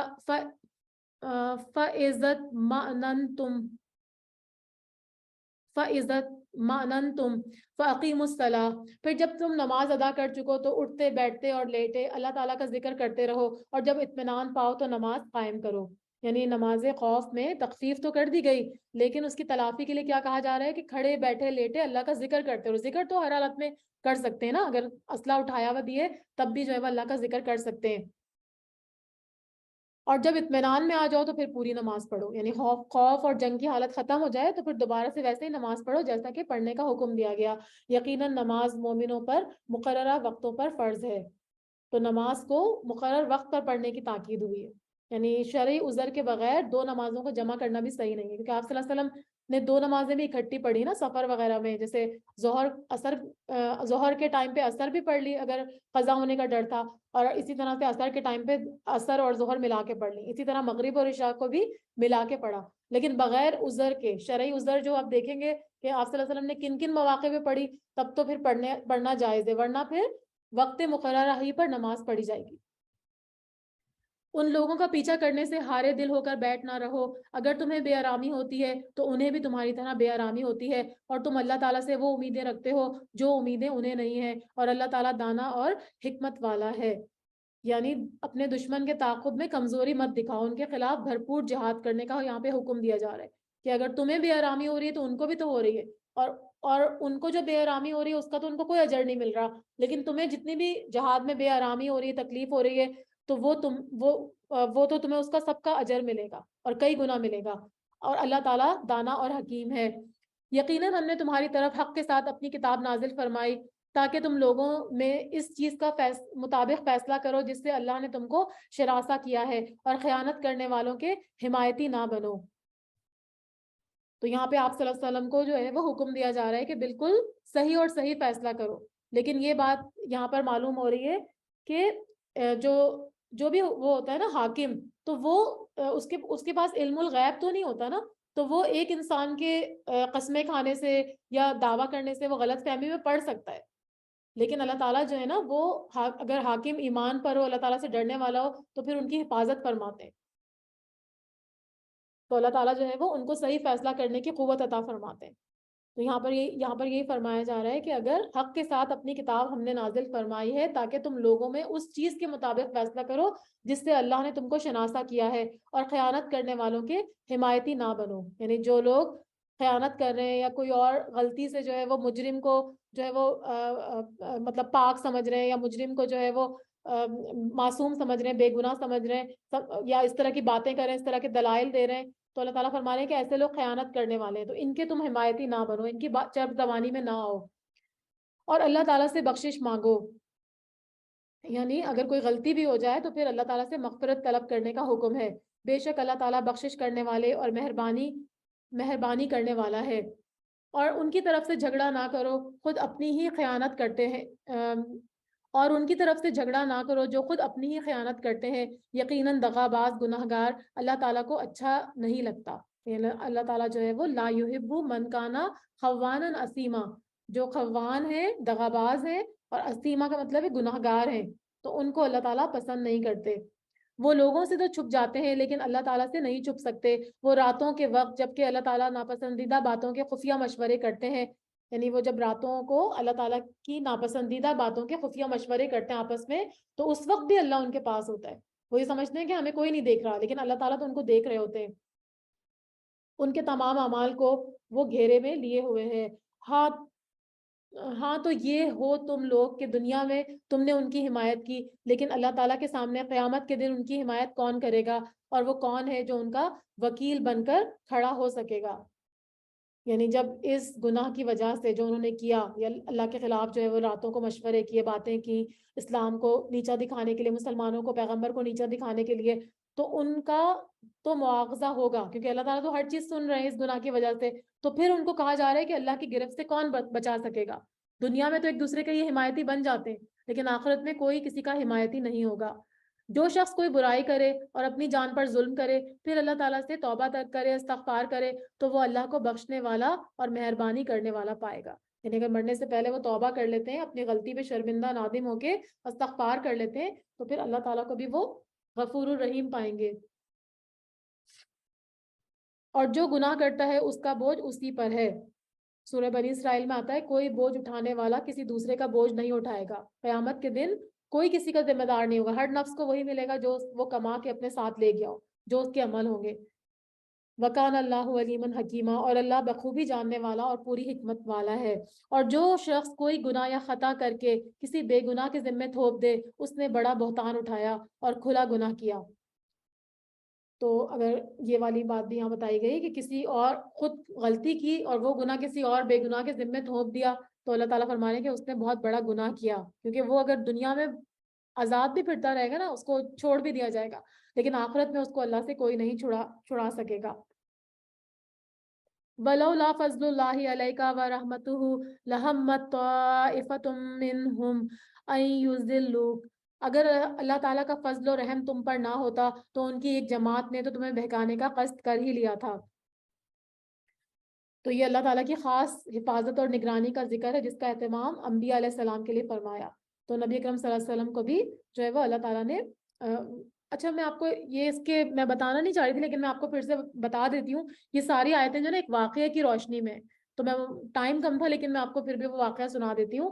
آیت نمبر 104 سے 113 تک جو ہے نا، اس میں ایک واقعہ ہے اس کی شان نزول میں، وہ میں آپ کو بتا دیتی ہوں کہ انصار کے قبیلے بنی ظفر میں ایک شخص تھا بشیر بن ابرق، اس نے ایک انصاری کی ذرا چرا لی، ذرا جو ہوتی ہے نا، ذرا بختر جو پہنتے ہیں جنگ میں، وہ چرا لی اس نے، تو جب اس کا چرچا ہوا تو اس کو اپنی چوری کے بے نقاب ہونے کا خطرہ ہوا، تو اس نے وہ ذرا ایک یہودی کے گھر پھینک دی، اور بنی ظفر کے کچھ آدمیوں کو لے کر نبی اکرم صلی اللہ علیہ وسلم کی خدمت میں پہنچ گیا. تو ان سب نے کہا کہ ذرا چوری کرنے والا فلاں یہودی ہے. تو یہودی نبی اکرم صلی اللہ علیہ وسلم کی خدمت میں حاضر ہوا اور اس نے کہا کہ بنی ابرق نے ذرا چوری کر کے میرے گھر پھینکی ہے. بنی ظفر اور بنی ابرق جو تھے وہ ہوشیار تھے, وہ نبی صلی اللہ علیہ وسلم کو یہ بتاتے رہے کہ چور جو ہے وہ یہودی ہے اور یہ الزام لگانے میں جھوٹا ہے. تو نبی صلی اللہ علیہ وسلم ان کی چکنی چپڑی باتوں میں متاثر ہو گئے, اور قریب تھا کہ اس انصاری کو چوری کے ظلم سے بری کر کے یہودی پر چوری کی فرد جرم عائد کر دیتے. لیکن پھر اللہ تعالیٰ نے یہ آیتیں نازل فرما دی 104 سے لے کے 113 تک. اس سے کیا بات پتہ چلتی ہے کہ نبی اکرم صلی اللہ علیہ وسلم بھی ایک انسان تھے, تو وہ غلط فہمی میں پڑھ سکتے تھے. دوسری بات کیا پتہ چلی کہ آپ عالم الغیب نہیں تھے, اور تیسرا یہ کہ ورنہ تو آپ کو ساری صورت حال پتہ چل جاتی. اور تیسری بات یہ کہ اللہ تعالیٰ اپنے پیغمبر کی حفاظت فرماتے ہیں کہ کبھی حق پوشیدہ رہ جائے اور ادھر ادھر ہو جانے کا مرحلہ آ جائے تو اللہ تعالیٰ فوراً ان کو متنبع کرتے ہیں اور ان کی اصلاح فرما دیتے ہیں. تو یہ واقعہ تھا جو پیچھے نہیں تھا, اس لیے آپ کو تھوڑا سا سمجھنے میں مشکل نہ ہو, اس لیے میں نے آپ کو تھوڑا سا بتا دیا اس کے بارے میں. تو یہاں پر یہ لکھا ہے نا کہ جو شخص کوئی گناہ یا خطا کر کے کسی بے گناہ کے ذمہ تھوپ دے, اس نے بڑا بہتان اٹھایا اور کھلا گناہ کیا. اور پھر یہ اس پہ وہی والے واقعہ آ رہا ہے کہ بنی ابرق نے چوری خود کی تھی اور تہمت اس انصاری پہ لگا دی تھی, نہیں سوری, اور کسی اور پر لگا دی تھی, اس یہودی کے اوپر. تو اللہ تعالیٰ فرما رہے ہیں کہ اگر اللہ تعالیٰ کا فضل اور رحمت تجھ پر نہ ہوتا تو ان کی ایک جماعت نے تجھے بہکانے کا قصد کر لیا تھا. وہ لوگ تو چکنی چپڑی باتوں میں ان کو جو ہے وہ آپ صلی اللہ علیہ وسلم کو وہ کر رہے تھے نا, پھسلا رہے تھے کہ وہ ان کے خلاف فیصلہ دے دیں, مگر دراصل یہ اپنے آپ ہی کو گمراہ کرتے ہیں. یہ تیرا کچھ نہیں بگاڑ سکتے. اللہ تعالیٰ نے تجھ پر کتاب اور حکمت اتاری ہے اور تجھے وہ سکھایا ہے جسے تو نہیں جانتا تھا. یعنی اللہ کا فضل اور احسان ہے کہ کتاب اور سنت نازل کر کے اور ضروری باتوں کا علم دے کر جو ہے وہ آپ صلی اللہ علیہ وسلم پہ بہت بڑی رحمت کی ہے, اور اللہ تعالیٰ کا تجھ پر بڑا بھاری فضل ہے. ان کے اکثر خفیہ مشوروں میں کوئی خیر نہیں ہے. نجوہ کا مطلب ہوتا ہے سرگوشی کرنا, یعنی جو خسر پسر کر کے جو باتیں کرتے ہیں نا مسلمانوں کے خلاف, اس کو نجوہ کہا گیا. تو فرمایا کہ ان کی جو خسر پسر ہے, خفیہ مشورے, اس میں کوئی خیر کی بات نہیں ہے. ہاں بھلائی اس کے مشورے میں ہے جو خیرات کا یا نیک بات کا یا لوگوں میں اصلاح کرنے کا حکم دے. یعنی صدقہ خیرات اور کوئی نیکی کا کام کرنے یا اصلاح بین الناس, لوگوں کے درمیان اصلاح کرنے کے بارے میں اگر کوئی مشورے دے تو وہ خیر پر مبنی ہے. اور جو شخص صرف اللہ تعالیٰ کی رضامندی حاصل کرنے کے ارادے سے یہ کام کرے گا, اسے ہم یقیناً بہت بڑا ثواب دیں گے. یعنی خالص رضا الہی ہوگا اس کا مقصد, تو پھر کیا ہوگا کہ اللہ تعالیٰ اس کو بہترین جو ہے وہ ثواب عطا کریں گے.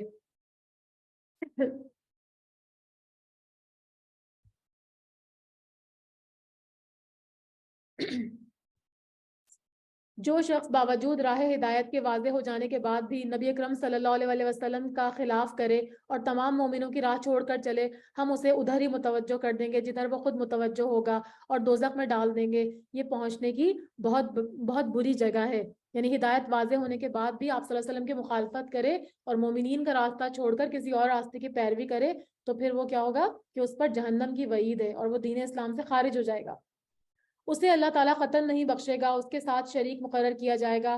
ہاں شرک کے علاوہ گناہ جس کے ساتھ وہ معاف کر دیتا ہے, یعنی اللہ تعالیٰ اس کو نہیں بخشتے جو اس کے ساتھ شریک ٹھہراتے ہیں, اور شرک کے علاوہ جو گناہ ہوتے ہیں وہ اللہ تعالیٰ معاف کر دیتے ہیں, اور اللہ کے ساتھ شریک کرنے والا بہت دور کی گمراہی میں جا پڑے گا.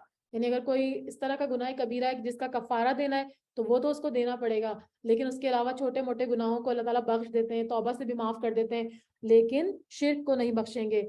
یہ تو اللہ تعالیٰ کو چھوڑ کر صرف عورتوں کو پکارتے ہیں. اناث یہاں پہ عورتوں سے مراد وہ بت ہیں جن کے نام جو تھے وہ مؤنث جیسے تھے, جیسے لات, عزا, منات, نائلہ وغیرہ, یا پھر فرشتے مراد ہیں کیونکہ یہ مشرکین عرب تھے نا, وہ فرشتوں کو نعوذ باللہ اللہ کی بیٹیاں کہتے تھے. تو کہا جا رہا ہے کہ یہ اللہ کو چھوڑ کر یعنی شرک کر رہے ہیں نا, اللہ کو چھوڑ کے عورتوں کو پکارتے ہیں. دراصل یہ صرف سرکش شیطان کو پوچھتے ہیں. یعنی بتوں, فرشتوں اور دیگر ہستیوں کی عبادت اللہ کو چھوڑ کے کرنا شیطان کی عبادت ہے, کیونکہ شیطان جو ہوتا ہے نا وہی انسان کو اللہ سے چھڑا کر دوسروں کے آستانوں اور چوکھٹوں پر جھکاتا ہے. لعنہ اللہ وقال لا تقذن من عبادک نصیبا مفروضا, جسے اللہ نے لعنت کی ہے, یعنی یہ شیطان سرکش جو ہے اس کو اللہ نے لعنت کی, اپنی رحمت سے دور کیا ہے, اور اس نے بیڑا اٹھایا ہے کہ تیرے بندوں میں سے مقرر شدہ حصہ لے کر رہوں گا. یعنی وہ اپنے ساتھ جو ہے وہ جہنم میں لوگوں کو لے جانے کا اس نے ارادہ کیا ہوا ہے, اس نے شیطان نے, اور انہیں راہ سے بھٹکاتا رہوں گا اور باطل امیدیں دلاتا رہوں گا. باطل امیدیں، جھوٹی امیدیں کیا ہیں؟ جو شیطان کے وسوسوں اور دخل اندازی سے پیدا ہوتی ہیں اور انسانوں کی گمراہی کا سبب بنتی ہیں۔ اور انہیں سکھاؤں گا کہ جانوروں کے کان چیر دیں۔ یہ بحیرہ اور صائبہ جانوروں کی علامتیں ہیں۔ وہ مشرک کیا کرتے تھے؟ یہ بحیرہ اور صائبہ جو جانور ہوتے تھے، ان کو بکری اور وہ اونٹ وغیرہ ہوتے تھے، اس کا ذکر ہم سورہ انعام میں آگے پڑھیں گے، پھر میں آپ کو تفصیل بتاؤں گی۔ تو ان کے کان چیر دیتے تھے اور پھر کہتے تھے یہ ہم نے بتوں کے نام پہ وقف کر دیا، حالانکہ اللہ تعالیٰ نے تو جانوروں کو فائدہ اٹھانے کے لیے ہمارے لیے پیدا کیا نا۔ تو وہ کیا کرتے تھے؟ اس سے فائدہ نہیں اٹھاتے تھے، بلکہ ان کو بتوں کے نام پہ وقف کر دیتے تھے، اور کوئی نہ ان پہ سواری کرتا تھا، نہ ان کا کوئی دودھ دوتا تھا، اور نہ ہی ان کو جو ہے وہ ذبح کر کے وہ کھاتے تھے۔ تو اللہ تعالیٰ فرما رہے ہیں کہ یہ جو کچھ بھی کر رہے ہیں، شیطان ان کو بہکا رہا ہے، ان باتوں کا حکم دے رہا ہے۔ اور ان سے کہوں گا کہ اللہ تعالیٰ کی بنائی ہوئی صورتوں کو بگاڑ دیں۔ تغیر خلق اللہ کیا ہے؟ اللہ کی تخلیق کو بدلنا۔ اس کی کئی صورتیں ہیں۔ ایک صورت یہ ہے کہ کان وغیرہ جانوروں کے چیر دینا۔ دوسرا جیسے اپنے چہرے کو بدل لیتے ہیں نا، پلاسٹک سرجری وغیرہ کروا لیتے ہیں، اور جو ہے وہ مرد عورتیں بن جاتے ہیں، عورتیں جو ہے وہ آدمی بننے کی کوشش کرتی ہیں۔ اسی طرح میک اپ کے نام پہ آج کل پرماننٹ چیزیں ہونے لگی ہیں، جیسے ہونٹوں پہ وہ کیا کہتے ہیں اس کو، ان کو موٹا کرنا، اور اس کے علاوہ جو ہے وہ پرماننٹ آئی بروز بنا لینا، پرماننٹ جو ہے وہ آئی لیشز لگا لینا، اور گودنا، جو یہ جو ہوتا ہے نا ٹیٹوز بنانا، وہ بھی اس میں سب میں شامل ہے۔ یہ سب شیطانی کام ہے، ان سے بچنا جو ہے وہ ضروری ہے۔ تو یہاں پر وہ سارے بات بتائی جا رہی ہے کہ اللہ تعالیٰ کی بنائی ہوئی صورت کو بگاڑنا، اس میں یہ سب چیزیں شامل ہیں۔ سنو، جو شخص اللہ کو چھوڑ کر شیطان کو اپنا رفیق بنائے گا، وہ سری نقصان میں ڈوبے گا۔ وہ ان سے زبانی وعدے کرتا ہے اور سبز باغ دکھاتا رہتا ہے، مگر یاد رکھو شیطان کے جو وعدے ہیں ان میں سے ہیں وہ سراسر فریب کاریاں ہیں۔ یہ وہ لوگ ہیں جن کی جگہ جہنم ہے اور جہاں سے ان کو چھٹکارا نہ ملے گا۔ اس کے برعکس والذین آمنوا وعملوا الصالحات سندخلهم جنات تجری من تحتها الانہار خالدین فیہا ابدا وعد اللہ حقا ومن اصدق من اللہ قیلا۔ اور جو ایمان لائیں اور بھلے کام کریں، ہم انہیں ان جنتوں میں لے جائیں گے جن کے نیچے چشمے جاری ہیں، جہاں یہ ابد الآباد رہیں گے، ہمیشہ ہمیشہ رہیں گے۔ یہ ہے اللہ کا وعدہ جو سراسر سچا ہے، اور کون ہے جو اپنی بات میں اللہ سے زیادہ سچا ہے؟ یعنی پیچھے شیطانی وعدوں کی بات ہوئی نا، کہ شیطان کے وعدے سارے دھوکے اور فریب ہیں، اس کے مقابلے میں اللہ نے جو وعدے اہل ایمان سے کیے ہیں وہ سچے اور برحق ہیں، اور اللہ سے زیادہ سچا کون ہو سکتا ہے؟ حقیقت حال نہ تو تمہاری آرزو کے مطابق ہے اور نہ ہی اہل کتاب کی امیدوں پر موقوف ہے۔ جو برا کرے گا اس کی سزا پائے گا، اور کسی کو نہ پائے گا جو اس کی حمایت اور مدد اللہ کے پاس کر سکے۔ یعنی اللہ کے پاس تو کوئی، دنیا میں تو ان کی مدد ہو جائے گی، لوگ ان کو بچا لیں گے، لیکن اللہ کے پاس ان کی کوئی مدد نہیں ہوگی، کوئی حمایت کرنے والا نہیں ہوگا، ان کو اپنے کیے کی سزائیں بھگتنی پڑیں گی۔ وَمَن يَعْمَلْ مِنَ الصَّالِحَاتِ مِن ذَكَرٍ أَوْ أُنثَىٰ وَهُوَ مُؤْمِنٌ فَأُولَٰئِكَ يَدْخُلُونَ الْجَنَّةَ وَلَا يُظْلَمُونَ نَقِيرًا۔ جو ایمان والا مرد ہو یا عورت اور وہ نیک عمل کرے گا، یقیناً ایسے لوگ جنت میں جائیں گے، اور کھجور کی گٹھلی کے شگاف کے برابر بھی ان کا حق مارا نہیں جائے گا۔ یعنی اہل کتاب کی پیچھے بات ہوئی تھی نا کہ وہ بڑی خوش فہمیوں میں مبتلا تھے، تو اللہ تعالیٰ ان کی کہ ہم جو ہے وہ اللہ کے بہت چہیتے ہیں اور ہم جنت میں جائیں گے، تو اللہ تعالیٰ یہاں پر فرما رہے ہیں اس آیت میں کہ آخرت کی کامیابی امیدوں اور آرزوؤں سے نہیں ملے گی، اس کے لیے ایمان اور عمل صالح کی پونجی جو ہے وہ ضروری ہوگی، اور جس کے نامہ اعمال میں برائیاں ہوں گی تو اس کو ان کی سزا بھگتنی پڑے گی، اور جو نیک لوگ ہوں گے ان کا حق بالکل بھی مارا نہیں جائے گا۔ اعتبار دین کے اس سے اچھا کون ہے جو اپنے آپ کو اللہ کے تابع کر دے اور ہو بھی نیکوکار، ساتھ ہی یکسوئی والے ابراہیم علیہ السلام کے دین کی پیروی کر رہا ہو، اور ابراہیم علیہ السلام کو اللہ تعالیٰ نے اپنا دوست بنا رکھا ہے۔ یعنی ایک اور کامیابی کا معیار بتایا گیا، وہ کیا ہے کہ اپنے آپ کو اللہ کے سپرد کر دے، محسن بن جائے، اور ملت ابراہیم علیہ السلام کی پیروکاری کرے۔ تو نمونہ حضرت ابراہیم علیہ السلام، نمونہ جو رول ماڈل ہمارے لیے کیا ہے؟ حضرت ابراہیم علیہ السلام، جن کو اللہ نے خلیل اللہ کہا۔ خلیل کے معنی ہوتے ہیں جس کے دل میں اللہ تعالیٰ کی محبت ایسے بیٹھ جائے کہ کسی اور کی اس کے دل میں جگہ ہی نہ رہے۔ تو حضرت ابراہیم علیہ السلام جو تھے وہ اللہ کے محبوب تھے، تو پھر ہمیں بھی ان کو جو ہے وہ اپنا محبوب بنانے کا حکم ہے، کیونکہ وہ حنیف اور یکسو تھے، وہ شرک کرنے والوں میں سے نہ تھے۔ اور نبی اکرم صلی اللہ علیہ وسلم نے فرمایا کہ اللہ نے مجھے بھی خلیل بنایا ہے جس طرح اس نے ابراہیم علیہ السلام کو خلیل بنایا۔ یہ صحیح مسلم کی حدیث ہے۔ وَيَسْتَفْتُونَكَ فِي النِّسَاءِ، آپ صلی اللہ علیہ وسلم سے عورتوں کے بارے میں حکم دریافت کرتے ہیں۔ یعنی عورتوں کے بارے میں کچھ سوالات کر رہے ہیں. آپ صلی اللہ علیہ وسلم کہہ دیجئے خود اللہ ان کے بارے میں حکم دے رہا ہے، اور قرآن کی وہ آیتیں جو تم پر ان یتیم لڑکیوں کے بارے میں پڑھی جاتی ہیں جنہیں ان کا مقررہ حق تم نہیں دیتے. تو جو پیچھے آیتیں گزری نا یتیم لڑکیوں کے بارے میں سورہ نساء آیت نمبر 3 میں، تو اس میں بے انصافی سے روکا گیا تھا نا کہ یتیم لڑکی کو حسن و جمال کی وجہ سے شادی تو اس سے کر لیتے تھے، لیکن اس کا مہر جو تھا وہ اس کا اتنا نہیں دیتے تھے. تو یہاں پہ اسی بات کا ذکر ہو رہا ہے. اور انہیں اپنے نکاح میں لانے کی رغبت رکھتے ہو، یعنی ان کا نکاح، ان سے نکاح تو کرنا چاہتے ہو، لیکن جو ہے وہ نکاح لانے صرف اگر وہ کوئی بدصورت ہوتی یتیم لڑکی تو اس کے ولی یا اس کے وراثت میں شریک دوسرے ورثہ خود اس کے ساتھ نکاح کرنا پسند نہیں کرتے تھے، اور اس کا کسی دوسری جگہ بھی نکاح نہیں کرتے کہ کہیں وراثت جو ہے وہ تقسیم نہ ہو جائے. اور کمزور بچوں کے بارے میں، یعنی یہاں پر یتیموں کی بات ہو رہی ہے، اور اس بارے میں کہ یتیموں کی کارگزاری انصاف کے ساتھ کرو، یعنی یتیموں کے ساتھ انصاف کا معاملہ کرو. یعنی اگر یتیم بچی کوئی ہے، وہ صاحب جمال ہو یا بدصورت ہو، دونوں صورتوں میں اس کے ساتھ انصاف کرو، یا تو خود اس سے نکاح کرو یا پھر اس کا نکاح کہیں اور کر دو. تم جو نیک کام کرو گے بے شبہ اللہ اسے پوری طرح جاننے والا ہے. اگر کسی عورت کو اپنے شوہر کی بد دماغی اور بے پرواہی کا خوف ہو تو دونوں آپس میں جو صلح کر لیں اس میں سے کسی پر کوئی گناہ نہیں ہے. یعنی خاوند اگر کسی وجہ سے اپنی عورت کو، بیوی کو ناپسند کرے اور اس سے دور رہنا چاہے اور اعراض اس سے بڑھتے، اس کو معمول بنا لے، اور زیادہ بیویاں ہونے کی صورت میں کسی کمتر خوبصورت بیوی سے اعراض بڑھتے، تو عورت اپنا کچھ حق چھوڑ کر، یعنی جیسے مہر ہے، نان نفقہ یا اس کی باری ہے، اور خاوند سے مصالحت کر لے، تو اس مصالحت میں خاوند اور بیوی پر کوئی گناہ نہیں ہے، کیونکہ صلح جو ہے نا وہ ہمیشہ بہتر رہی ہے. کیونکہ اس کے بارے میں وہ بھی ہے نا کہ حضرت ام المومنین حضرت سودا جو تھی رضی اللہ تعالیٰ عنہ، انہوں نے بڑھاپے میں اپنی باری حضرت عائشہ رضی اللہ تعالیٰ عنہ کو ہبا کر دی تھی، تو آپ صلی اللہ علیہ وسلم نے اس کو قبول فرما لیا تھا، اور ان کی باری میں بھی وہ حضرت عائشہ رضی اللہ تعالیٰ عنہ کے پاس جاتے تھے. تو یہ صلح کرنا جو ہے وہ ٹھیک ہے. وَالصُّلْحُ خیر، صلح بہت بہتر چیز ہے. یعنی پہلے بھی بات ہوئی تھی نا کہ طلاق سے پہلے جو ہے وہ یہ بیوی کو پہلے یہ کام کرو، یہ نصیحتیں کرو، پھر اس کے بعد 2 حاکم بٹھاؤ، پھر اس کے بعد بھی اگر نہیں بات بنتی تو پھر اس کے بعد جو ہے وہ پھر طلاق دو. لیکن صلح جو ہے وہ پسندیدہ ہے. طمع ہر نفس میں شامل کر دی گئی ہے. یعنی بخل اور طمع، شہ کا ورڈ یہاں پہ یوز ہوا نا، تو یہ بخل اور طمع یعنی لالچ کو کہتے ہیں. یعنی اپنا مفاد جو ہے نا وہ ہر نفس کو عزیز ہوتا ہے. ہر نفس چاہتا ہے کہ اپنے مفاد میں بخل اور طمع یعنی لالچ سے کام لے. تو یہ تو ایک نیچرل سی چیز ہے نا. اگر تم اچھا سلوک کرو اور پرہیزگاری کرو تو تم جو کچھ کر رہے ہو اس پر اللہ تعالیٰ پوری طرح خبردار ہے. تم سے یہ تو کبھی نہیں ہو سکے گا کہ تم اپنی بیویوں میں ہر طرح عدل کرو، گو تم اس کی کتنی ہی خواہش کرو، خواہش اور کوشش کرو، اس لیے کہ بالکل ہی ایک کی طرف مائل ہو کر دوسری کو ادھر لٹکتی ہوئی نہ چھوڑ دو. یعنی ایک اور صورت کیا بتائی گئی کہ اگر ایک شخص کی ایک سے زیادہ بیویاں ہوں تو دلی تعلق اور محبت میں وہ سب کے ساتھ یکساں سلوک نہیں کر سکتا. جیسے آپ کو کسی بیوی سے اگر زیادہ محبت ہو رہی ہے تو دل پر تو کسی کا اختیار نہیں ہوتا نا، کیونکہ محبت جو ہوتا ہے وہ دل کا فعل ہوتا ہے، اس پر کسی کو اختیار نہیں ہوتا. آپ صلی اللہ علیہ وسلم کو بھی جو تھی وہ سب سے زیادہ محبت حضرت عائشہ رضی اللہ تعالیٰ عنہ سے تھی.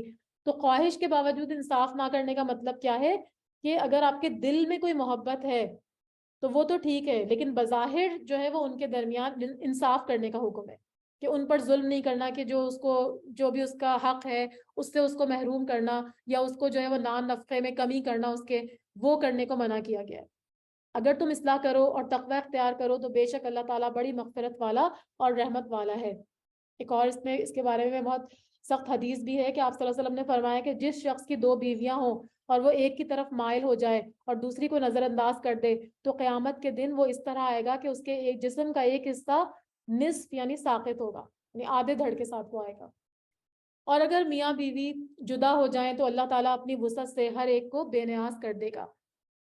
تو یہاں پر یہ ایک اور صورت بتائی گئی کہ کوشش کے باوجود اگر نباہ کی صورت نہ بنے اور طلاق کے ذریعے علیحدگی اختیار کر لی جائے تو ممکن ہے کہ علیحدگی کے بعد مرد کو مطلوبہ صفات والی عورت مل جائے اور بیوی کو مطلوبہ صفات والا مرد مل جائے. تو اسلام میں طلاق کو اگرچہ سخت ناپسند کیا گیا ہے، اس کے بارے میں حدیث ہے کہ طلاق حلال تو ہے لیکن یہ ایسا حلال ہے جو اللہ کو سخت ناپسند ہے، لیکن اس کے باوجود اللہ نے اس کی اجازت دی ہے، لیکن اس کا ایک طریقہ بتا دیا، اس طریقے پہ چلنا ہے. غصے میں آ کے طلاق دینا جو ہے نا وہ پسندیدہ نہیں ہے. اللہ تعالیٰ وسعت والا اور حکمت والا ہے. وَلِلَّهِ مَا فِي السَّمَاوَاتِ وَمَا فِي الْأَرْضِ وَلَقَدْ وَصَّيْنَا الَّذِينَ أُوتُوا الْكِتَابَ مِنْ قَبْلِكُمْ وَإِيَّاكُمْ ان اتقوا اللہ۔ زمین اور آسمان کی ہر چیز اللہ تعالیٰ ہی کی ملکیت میں ہے، اور واقعی ہم نے ان لوگوں کو جو تم سے پہلے کتاب دیے گئے اور تم کو بھی یہ حکم دیا کہ اللہ سے ڈرتے رہو، اور اگر تم کفر کرو تو یاد رکھو کہ اللہ تعالیٰ کے لیے ہے جو کچھ آسمانوں میں ہے اور جو کچھ زمین میں ہے، اور اللہ تعالیٰ بہت بے نیاز اور تعریف والا ہے۔ وَلِلَّهِ مَا فِي السَّمَاوَاتِ وَمَا فِي الْأَرْضِ وَكَفَى بِاللَّهِ وَكِيلًا۔ اللہ ہی کے اختیار میں ہے آسمانوں کی سب چیزیں اور زمین کی بھی، اور اللہ تعالیٰ کارساز کافی ہے۔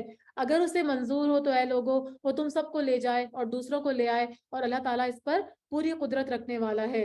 یعنی اللہ تعالیٰ کی قدرت کاملہ کا اظہار کیا جا رہا ہے اس آیت میں کہ تم اگر نافرمانی کے کام کرو گے تو اللہ تعالیٰ تمہیں مٹا کے دوسری قوم لا سکتا ہے جو کہ اللہ تعالیٰ کی فرما بردار ہوگی۔ ایک اور جگہ سورہ محمد میں آتا ہے کہ اگر تم ایسا کرو گے، تم پھرو گے، تو وہ تمہاری جگہ اوروں کو لے آئے گا اور وہ تمہاری جیسے نہیں ہوں گے، یعنی وہ اللہ تعالیٰ کے فرما بردار ہوں گے۔ تو ہمیں کیا کرنا ہے کہ ہمیں زندگی میں جو مہلت ملی ہے تو اس میں ہمیں اطاعت الہی کو اپنانا چاہیے، اللہ تعالیٰ کی اطاعت کرنا چاہیے، اور وہ سارے کام کرنے چاہیے جو اللہ کے پسندیدہ ہیں۔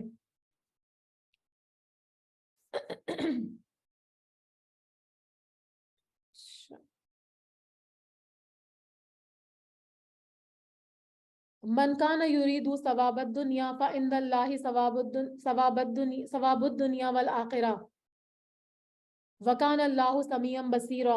جو شخص دنیا کا ثواب یا دنیا کا بدلہ چاہتا ہے تو یاد رکھو اللہ تعالیٰ کے پاس تو دنیا اور آخرت دونوں کا ثواب موجود ہے۔ یعنی جیسے کوئی شخص جہاد صرف اس نیت سے کرے کہ اس کو صرف مال غنیمت چاہیے، تو یہ بہت نادانی کی بات ہے۔ اللہ تعالیٰ تو اس کو دنیا کا بھی فائدہ دے رہا ہے اور آخرت کا بھی ثواب دے رہا ہے، تو پھر ہم اللہ سے جو ہے وہ ایک ہی چیز کیوں طلب کریں؟ جو ہم نے پہلے پڑھی تھی نا سورہ بقرہ میں پڑھا تھا نا کہ ربنا آتنا فی الدنیا والآخرہ، یعنی دونوں چیزیں مانگنی ہے اللہ سے، دنیا بھی مانگے اور آخرت بھی مانگے، کیونکہ اللہ تعالیٰ کے خزانے تو وسیع ہیں، تو وہ آپ کو دنیا میں بھی جو ہے وہ فائدہ دیتے ہیں اور آخرت میں بھی۔ تو اللہ تعالیٰ صرف دنیا نہیں مانگنی چاہیے، دونوں چیزیں مانگنی چاہیے، اور اللہ تعالیٰ بہت سننے والا اور خوب دیکھنے والا ہے۔ یا ایھا الذین آمنوا کونوا قوامین بالقسط شہداء للہ ولو علی انفسکم او الوالدین والاقربین۔ اے ایمان والو، عدل اور انصاف پر مضبوطی سے جم جانے والے اور خوشنودی مولا کے لیے سچی گواہی دینے والے بن جاؤ، گو وہ خود تمہارے اپنے خلاف ہو یا اپنے ماں باپ کے یا رشتہ داروں کے خلاف ہو۔ تو یہاں پر اہل ایمان کو اس آیت میں عدل و انصاف قائم کرنے اور حق کے مطابق گواہی دینے کی تاکید فرمائی جا رہی ہے، چاہے اس کی وجہ سے انہیں یا ان کے والدین رشتہ داروں کو نقصان ہی اٹھانا پڑے، کیونکہ حق جو ہے وہ سب پر حاکم ہے اور سب پر مقدم ہے۔ یعنی اس میں فیورٹزم نہیں ہونا چاہیے کہ یہ میرے رشتہ دار ہیں یا میرے بہن بھائی ہیں یا کوئی اور ہے تو ہم ان کو جو ہے وہ اس حق کو جو ہے وہ چھوڑ دیں۔ حق تو حق ہی ہوگا، اگر وہ لوگ کوئی غلط کام کر رہے ہیں تو پھر ہمیں ان کو جو ہے وہ تنبیہ کرنے کا حکم ہے۔ وہ شخص اگر امیر ہو تو اور فقیر ہو تو دونوں کے ساتھ اللہ تعالیٰ کو زیادہ تعلق ہے، یعنی کسی کی مالداری کی وجہ سے رعایت نہیں کی جائے گی، اور کسی فقیر کے فقر کا اندیشہ تمہیں سچی بات کہنے سے نہیں روکے، بلکہ اللہ ان دونوں سے زیادہ تمہارے قریب ہے، اس لیے تم خواہش نفس کے پیچھے پڑ کر انصاف کو نہیں چھوڑ دینا، یعنی انصاف جو ہے وہ ہر حال میں کرنا ہے۔ اور اگر تم نے کچھ بیانی یا پہلو تہی کی تو جان لو کہ جو کچھ تم کرو گے اللہ تعالیٰ اس سے پوری طرح باخبر ہے۔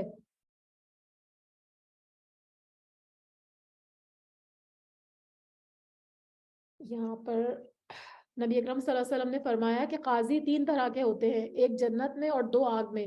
جنت میں جانے والا وہ ہے جس نے حق کو پہچانا اور اس کے مطابق فیصلہ کیا، اور جس نے حق کو پہچانا پھر فیصلے میں ظلم کیا وہ آگ میں ہوں گے، اور دوسرا وہ جس نے جاہل ہوتے ہوئے لوگوں کے فیصلے کیے وہ بھی آگ میں ہوں گے۔ یعنی فیصلے ہمیشہ جو ہے وہ حق کے مطابق کرنا ہے، اس میں ہمیں احتیاط کرنے کی ضرورت ہے، کیونکہ اللہ تعالیٰ ہر چیز سے پوری طرح باخبر ہے۔ فَإِنَّ اللَّهَ كَانَ بِمَا تَعْمَلُونَ خَبِيرًا۔ یا ایھا الذین آمنوا آمنوا باللہ ورسولہ والکتاب الذی نزل علی رسولہ والکتاب الذی انزل من قبل۔ اے ایمان والو، اللہ تعالیٰ پر اور اس کے رسول صلی اللہ علیہ وآلہ وسلم پر اور اس کتاب پر جو اس نے اپنے رسول صلی اللہ علیہ وآلہ وسلم پر اتاری ہے، اور ان کتابوں پر جو اس سے پہلے اس نے نازل فرمائی ہیں، ایمان لاؤ۔ یعنی ایمان لانے والوں کو ایمان لانے کا کہا جا رہا ہے کہ ایمان والو، یہ لکھا ہے نا یا ایھا الذین آمنوا آمنو، دونوں کو کہا جا رہا ہے ایمان لاؤ. اور کن کن چیزوں پر ایمان لاؤ ان سب کی تفصیل میں نے آپ کو بھی بتائی. جو شخص اللہ تعالیٰ سے اور اس کے فرشتوں سے اور اس کی کتابوں سے اور اس کے رسولوں سے اور قیامت کے دن سے کفر کرے گا تو وہ بہت بڑی دور کی گمراہی میں جا پڑے گا. تو ایمان لانے والوں کو ایمان کی تاکید کرنا جو ہے وہ کمال ایمان اور اس پر اس بات کا حکم ہے، یعنی اس پر قائم رہنے کا، اس پر ثابت قدم رہنے کا حکم ہے. ان الذین آمنوا ثم کفروا ثم آمنوا ثم کفروا ثم ازدادوا کفرا کفر لم یکن اللہ لیغفر لہم ولا لیہدیہم سبیلا. جن لوگوں نے ایمان قبول کر کے پھر کفر کیا، پھر ایمان لا کر پھر کفر کیا اور پھر اپنے کفر میں حد سے بڑھ گئے، اللہ تعالیٰ یقیناً انہیں نہیں بخشے گا اور نہ ان کو راہ ہدایت سمجھائے گا. تو یہاں پر جو ہے وہ یہود، بعض مفسرین کہتے ہیں یہاں مراد جو ہے وہ یہود ہیں. یہود جو تھے وہ حضرت موسیٰ علیہ السلام پر ایمان لائے لیکن حضرت عزیر علیہ السلام کا انکار کر دیا. پھر حضرت عزیر علیہ السلام پر ایمان لائے تو حضرت عیسیٰ علیہ السلام کا انکار کر دیا. پھر وہ اپنے کفر میں آگے آگے آگے بڑھتے چلے گئے یہاں تک کہ محمد صلی اللہ علیہ وسلم کی نبوت کا بھی انکار کر دیا. اور بعض مفسرین کہتے ہیں کہ اس سے مراد منافقین ہیں، چونکہ مقصد ان کا مسلمانوں کو نقصان پہنچانا تھا، اس لیے بار بار وہ مسلمان ہونے کا ڈھونگ رچاتے تھے لیکن آخر میں کفر و ضلالت میں اتنے بڑھ گئے کہ ان کی ہدایت کی امید جو ہے وہ ختم ہو گئی. منافقوں کو اس امر کی خبر پہنچا دو کہ ان کے لیے دردناک عذاب یقینی ہے. جن کی یہ حالت ہے کہ مسلمانوں کو چھوڑ کر کافروں کو دوست بناتے پھرتے ہیں، کیا ان کے پاس عزت کی تلاش میں جاتے ہیں؟ تو یاد رکھیں عزت تو ساری اللہ ہی کے قبضے میں ہے. یعنی عزت کافروں کے ساتھ محبت اور دوستی سے نہیں ملے گی، یہ تو اللہ کے اختیار میں ہے.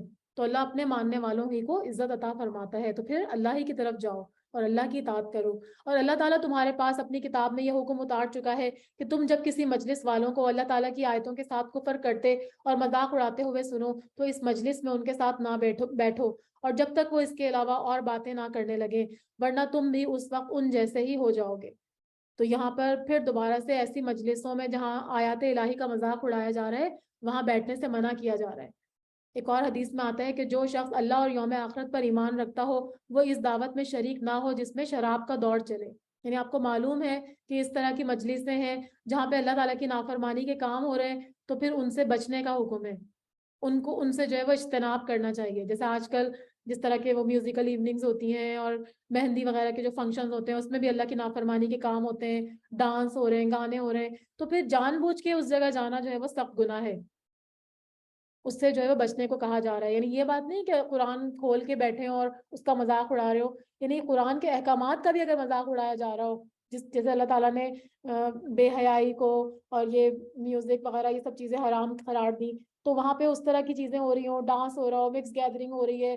مکس گیدرنگ میں بھی آپ جو ہے وہ سیپریٹ ہو کے بیٹھ سکتے ہیں لیکن بالکل ہی مخلوط محفل ہے اور اس میں اللہ تعالیٰ کی نافرمانی ہو رہی ہے تو پھر اس طرح کی جگہ پر جو ہے وہ جانے کا حکم نہیں ہے.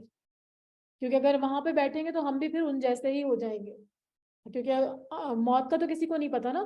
تو پھر ایسا نہ ہو کہ کہیں ہمارا انجام بھی ان لوگوں کے ساتھ ہو جائے. یقیناً اللہ تعالیٰ تمام کافروں اور سب منافقوں کو جہنم میں جمع کرنے والا ہے. یہ لوگ تمہارے انجام کار کا انتظار کرتے رہتے ہیں، پھر اگر تمہیں اللہ فتح دے دے تو یہ کہتے ہیں کیا ہم تمہارے ساتھ نہیں تھے. اور اگر کافروں کو تھوڑا سا غلبہ مل جائے تو ان سے کہتے ہیں کہ ہم تم پر غالب نہ آنے لگے تھے اور کیا ہم نے تمہیں مسلمانوں کے ہاتھوں سے بچایا نہیں تھا. یعنی مسلمانوں کو کیا کرتے تھے کہ ہم جو وہ مسلمانوں کے ساتھ ظاہری طور پر شامل ہو کر جو ہے نا وہ ان کا ساتھ دینے کی کوشش کرتے تھے، لیکن یہ منافقین کا قول ہے جو وہ کافروں سے کرتے تھے. اور اگر کافروں سے غلبہ ملتے تو کہتے کہ ہم تم پر غالب نہیں آنے لگے تھے اور کیا ہم نے تمہیں مسلمانوں سے نہیں بچایا تھا. بس قیامت میں خود اللہ تعالیٰ تمہارے درمیان فیصلہ کر دے گا. یعنی جو یہ تم جھوٹی باتیں کر رہے ہو دھوکے اور فریب کی وجہ سے، لیکن قیامت کے دن ایسا نہیں ہوگا. یہ فیصلے جو تم نے سینوں میں چھپائے ہوئے تھے اللہ تعالیٰ تمہارے سینوں کے رازوں سے بھی واقف تھا، وہ تم کو وہی سزا دے گا جس کے تم حقدار تھے. اور اللہ تعالیٰ کافروں کو ایمان والوں پر ہرگز راہ نہیں دکھائے گا. یعنی ایمان کافروں کو جو ہے وہ ایمان والوں پر غلبہ نہیں دے گا. یعنی اہل اسلام کا یہ غلبہ قیامت والے دن ہوگا. اور دوسرے مفسرین کہتے ہیں کہ حجت اور دلائل کے اعتبار سے کافر کبھی بھی مسلمانوں پر غالب نہیں آ سکتے. اور تیسرا یہ کہ کافروں کا غلبہ نہیں ہوگا، ایسا نہیں ہوگا کہ مسلمان بالکل ہی ختم ہو جائیں. ایک حدیث میں آتا ہے کہ جب تک مسلمان اپنے دین کے عامل اور باطل سے غیر راضی اور منکرات سے روکنے والے رہیں گے، کافر ان پر غالب نہیں آئیں گے۔ تو یہاں پر یہ بتایا جا رہا ہے کہ اللہ تعالیٰ کافروں کو ایمان والوں پر ہرگز راہ نہیں دیں گے۔ بے شک منافقین اللہ تعالیٰ اللہ سے چال بازی کر رہے ہیں اور وہ انہیں اس چال بازی کا بدلہ دینے والا ہے۔ اور جب نماز کو کھڑے ہوتے ہیں تو بڑی کاہلی کی حالت میں کھڑے ہوتے ہیں، یعنی نماز جو ہے وہ اسلام کا اہم ترین رکن ہے نا، اور اشرف ترین فرض ہے، اس میں وہ کاہلی اور سستی کا مظاہرہ کرتے ہیں کیونکہ ان کا جو دل ہے وہ ایمان اور خشیت الہی اور خلوص سے محروم تھا۔ اسی وجہ سے عشاء اور فجر کی نمازیں جو تھی نا وہ منافقین پر بہت بھاری ہوتی ہیں۔ نبی اکرم صلی اللہ علیہ وسلم نے فرمایا، صحیح بخاری کی حدیث ہے کہ منافق پر عشاء اور فجر کی نماز سب سے زیادہ بھاری ہے، اور صرف لوگوں کو دکھاتے ہیں، یعنی نماز بھی جو پڑھتے ہیں نا وہ صرف ریاکاری اور دکھاوے کے لیے پڑھتے ہیں تاکہ مسلمانوں کو یہ فریب دے سکیں کہ ہم تو جی مسلمان ہیں۔ اور یاد الہی تو انہیں براہ نام ہی ہوتی ہے، وہ درمیان میں ہی معلق اور ڈگمگا رہے ہیں، نہ پورے ان کی طرف ہیں اور نہ ہی صحیح طور سے ان کی طرف ہیں، نہ مسلمانوں کی طرف ہیں اور نہ ہی کافروں کی طرف، اور جسے اللہ تعالیٰ گمراہی میں ڈال دے تو اس کے لیے تم کوئی راہ نہیں پاؤ گے۔ یا ایھا الذین آمنوا لا تتخذوا الکافرین اولیاء من دون المؤمنین اتریدون ان تجعلوا للہ علیکم سلطانا مبینا۔ اے ایمان والو، مومنوں کو چھوڑ کر کافروں کو دوست نہ بناؤ۔ کیا تم یہ چاہتے ہو کہ اپنے اوپر اللہ تعالیٰ کی صاف حجت کو قائم کر لو؟ یعنی اللہ نے کافروں کی دوستی سے منع کیا ہے، اگر تم پھر دوستی کرو گے اس کا کیا مطلب ہے کہ تم اللہ کو یہ دلیل مہیا کر رہے ہو کہ وہ تمہیں بھی سزا دے، ٹھیک ہے؟ تو ان سے دلی دوستی کرنے سے منع کیا جا رہا ہے، جیسے پہلے بھی ذکر آیا۔ ان المنافقین فی الدرک الاسفل من النار ولن تجد لهم نصیرا۔ منافق تو یقیناً جہنم کے سب سے نیچے کے طبقے میں جائیں گے اور ممکن ہے کہ ان کا کوئی مددگار نہیں ہوگا۔ سب سے نچلا طبقہ جہنم کا حاویہ کہلاتا ہے۔ تو اللہ تعالیٰ ہم سب مسلمانوں کو اس سے محفوظ رکھے، آمین یا رب العالمین۔ ناممکن ہے کہ تو ان کا کوئی مددگار پائے گا۔ الا الذین تابوا واصلحوا واعتصموا باللہ واخلصوا دینہم للہ فاولئک مع المؤمنین وسوف یؤتی اللہ المؤمنین اجرا عظیما۔ ہاں، جو توبہ کر لیں گے اور اصلاح کر لیں گے اور اللہ تعالیٰ پر کامل یقین کریں اور خالص اللہ ہی کی دینداری کریں تو یہ لوگ مومنوں کے ساتھ ہوں گے اور اللہ تعالیٰ مومنوں کو بہت بڑا اجر دے گا۔ تو ان منافقین میں سے جو ان 4 چیزوں کا خلوص دل سے اہتمام کر لے گا وہ جنت میں جانے سے بچ جائے گا، یعنی توبہ کریں، اصلاح کریں، اپنے آپ کو درست کریں اور اللہ کی رسی کو مضبوطی سے تھام لیں اور اپنی نیتوں کو خالص اللہ کے لیے کر لیں، تو پھر کیا ہوگا کہ وہ مومنوں کے ساتھ ہوں گے اور اللہ تعالیٰ پھر ایسے مومنوں کو بڑا اجر دیں گے۔ ما یفعل اللہ بعذابکم ان شکرتم وآمنتم وکان اللہ شاکرا علیما۔ اللہ تعالیٰ تمہیں سزا دے کر کیا کرے گا اگر تم شکر گزاری کرتے رہو اور با ایمان رہو۔ اللہ تعالیٰ بہت قدر کرنے والا اور پورا علم رکھنے والا ہے۔ شکر گزاری کا مطلب ہے کہ اللہ کے حکم کے مطابق برائیوں سے اجتناب کرنا اور عمل صالح کا اہتمام کرنا، تو یہ اللہ تعالیٰ کی نعمتوں کا عملی شکر ہے۔ اور ایمان سے مراد اللہ کی توحید اور ربوبیت پر اور نبی اکرم صلی اللہ علیہ وسلم کی رسالت پر ایمان ہے۔ تو اللہ تعالیٰ بہت شاکرا علیما، یعنی جو اس کا شکر ادا کرے گا اللہ تعالیٰ اس کی قدر کرے گا، جو دل سے ایمان لائے گا وہ اس کو جان لے گا اور اس کے مطابق اس کو بہترین اجر سے نوازے گا۔ صدق اللہ العلی العظیم۔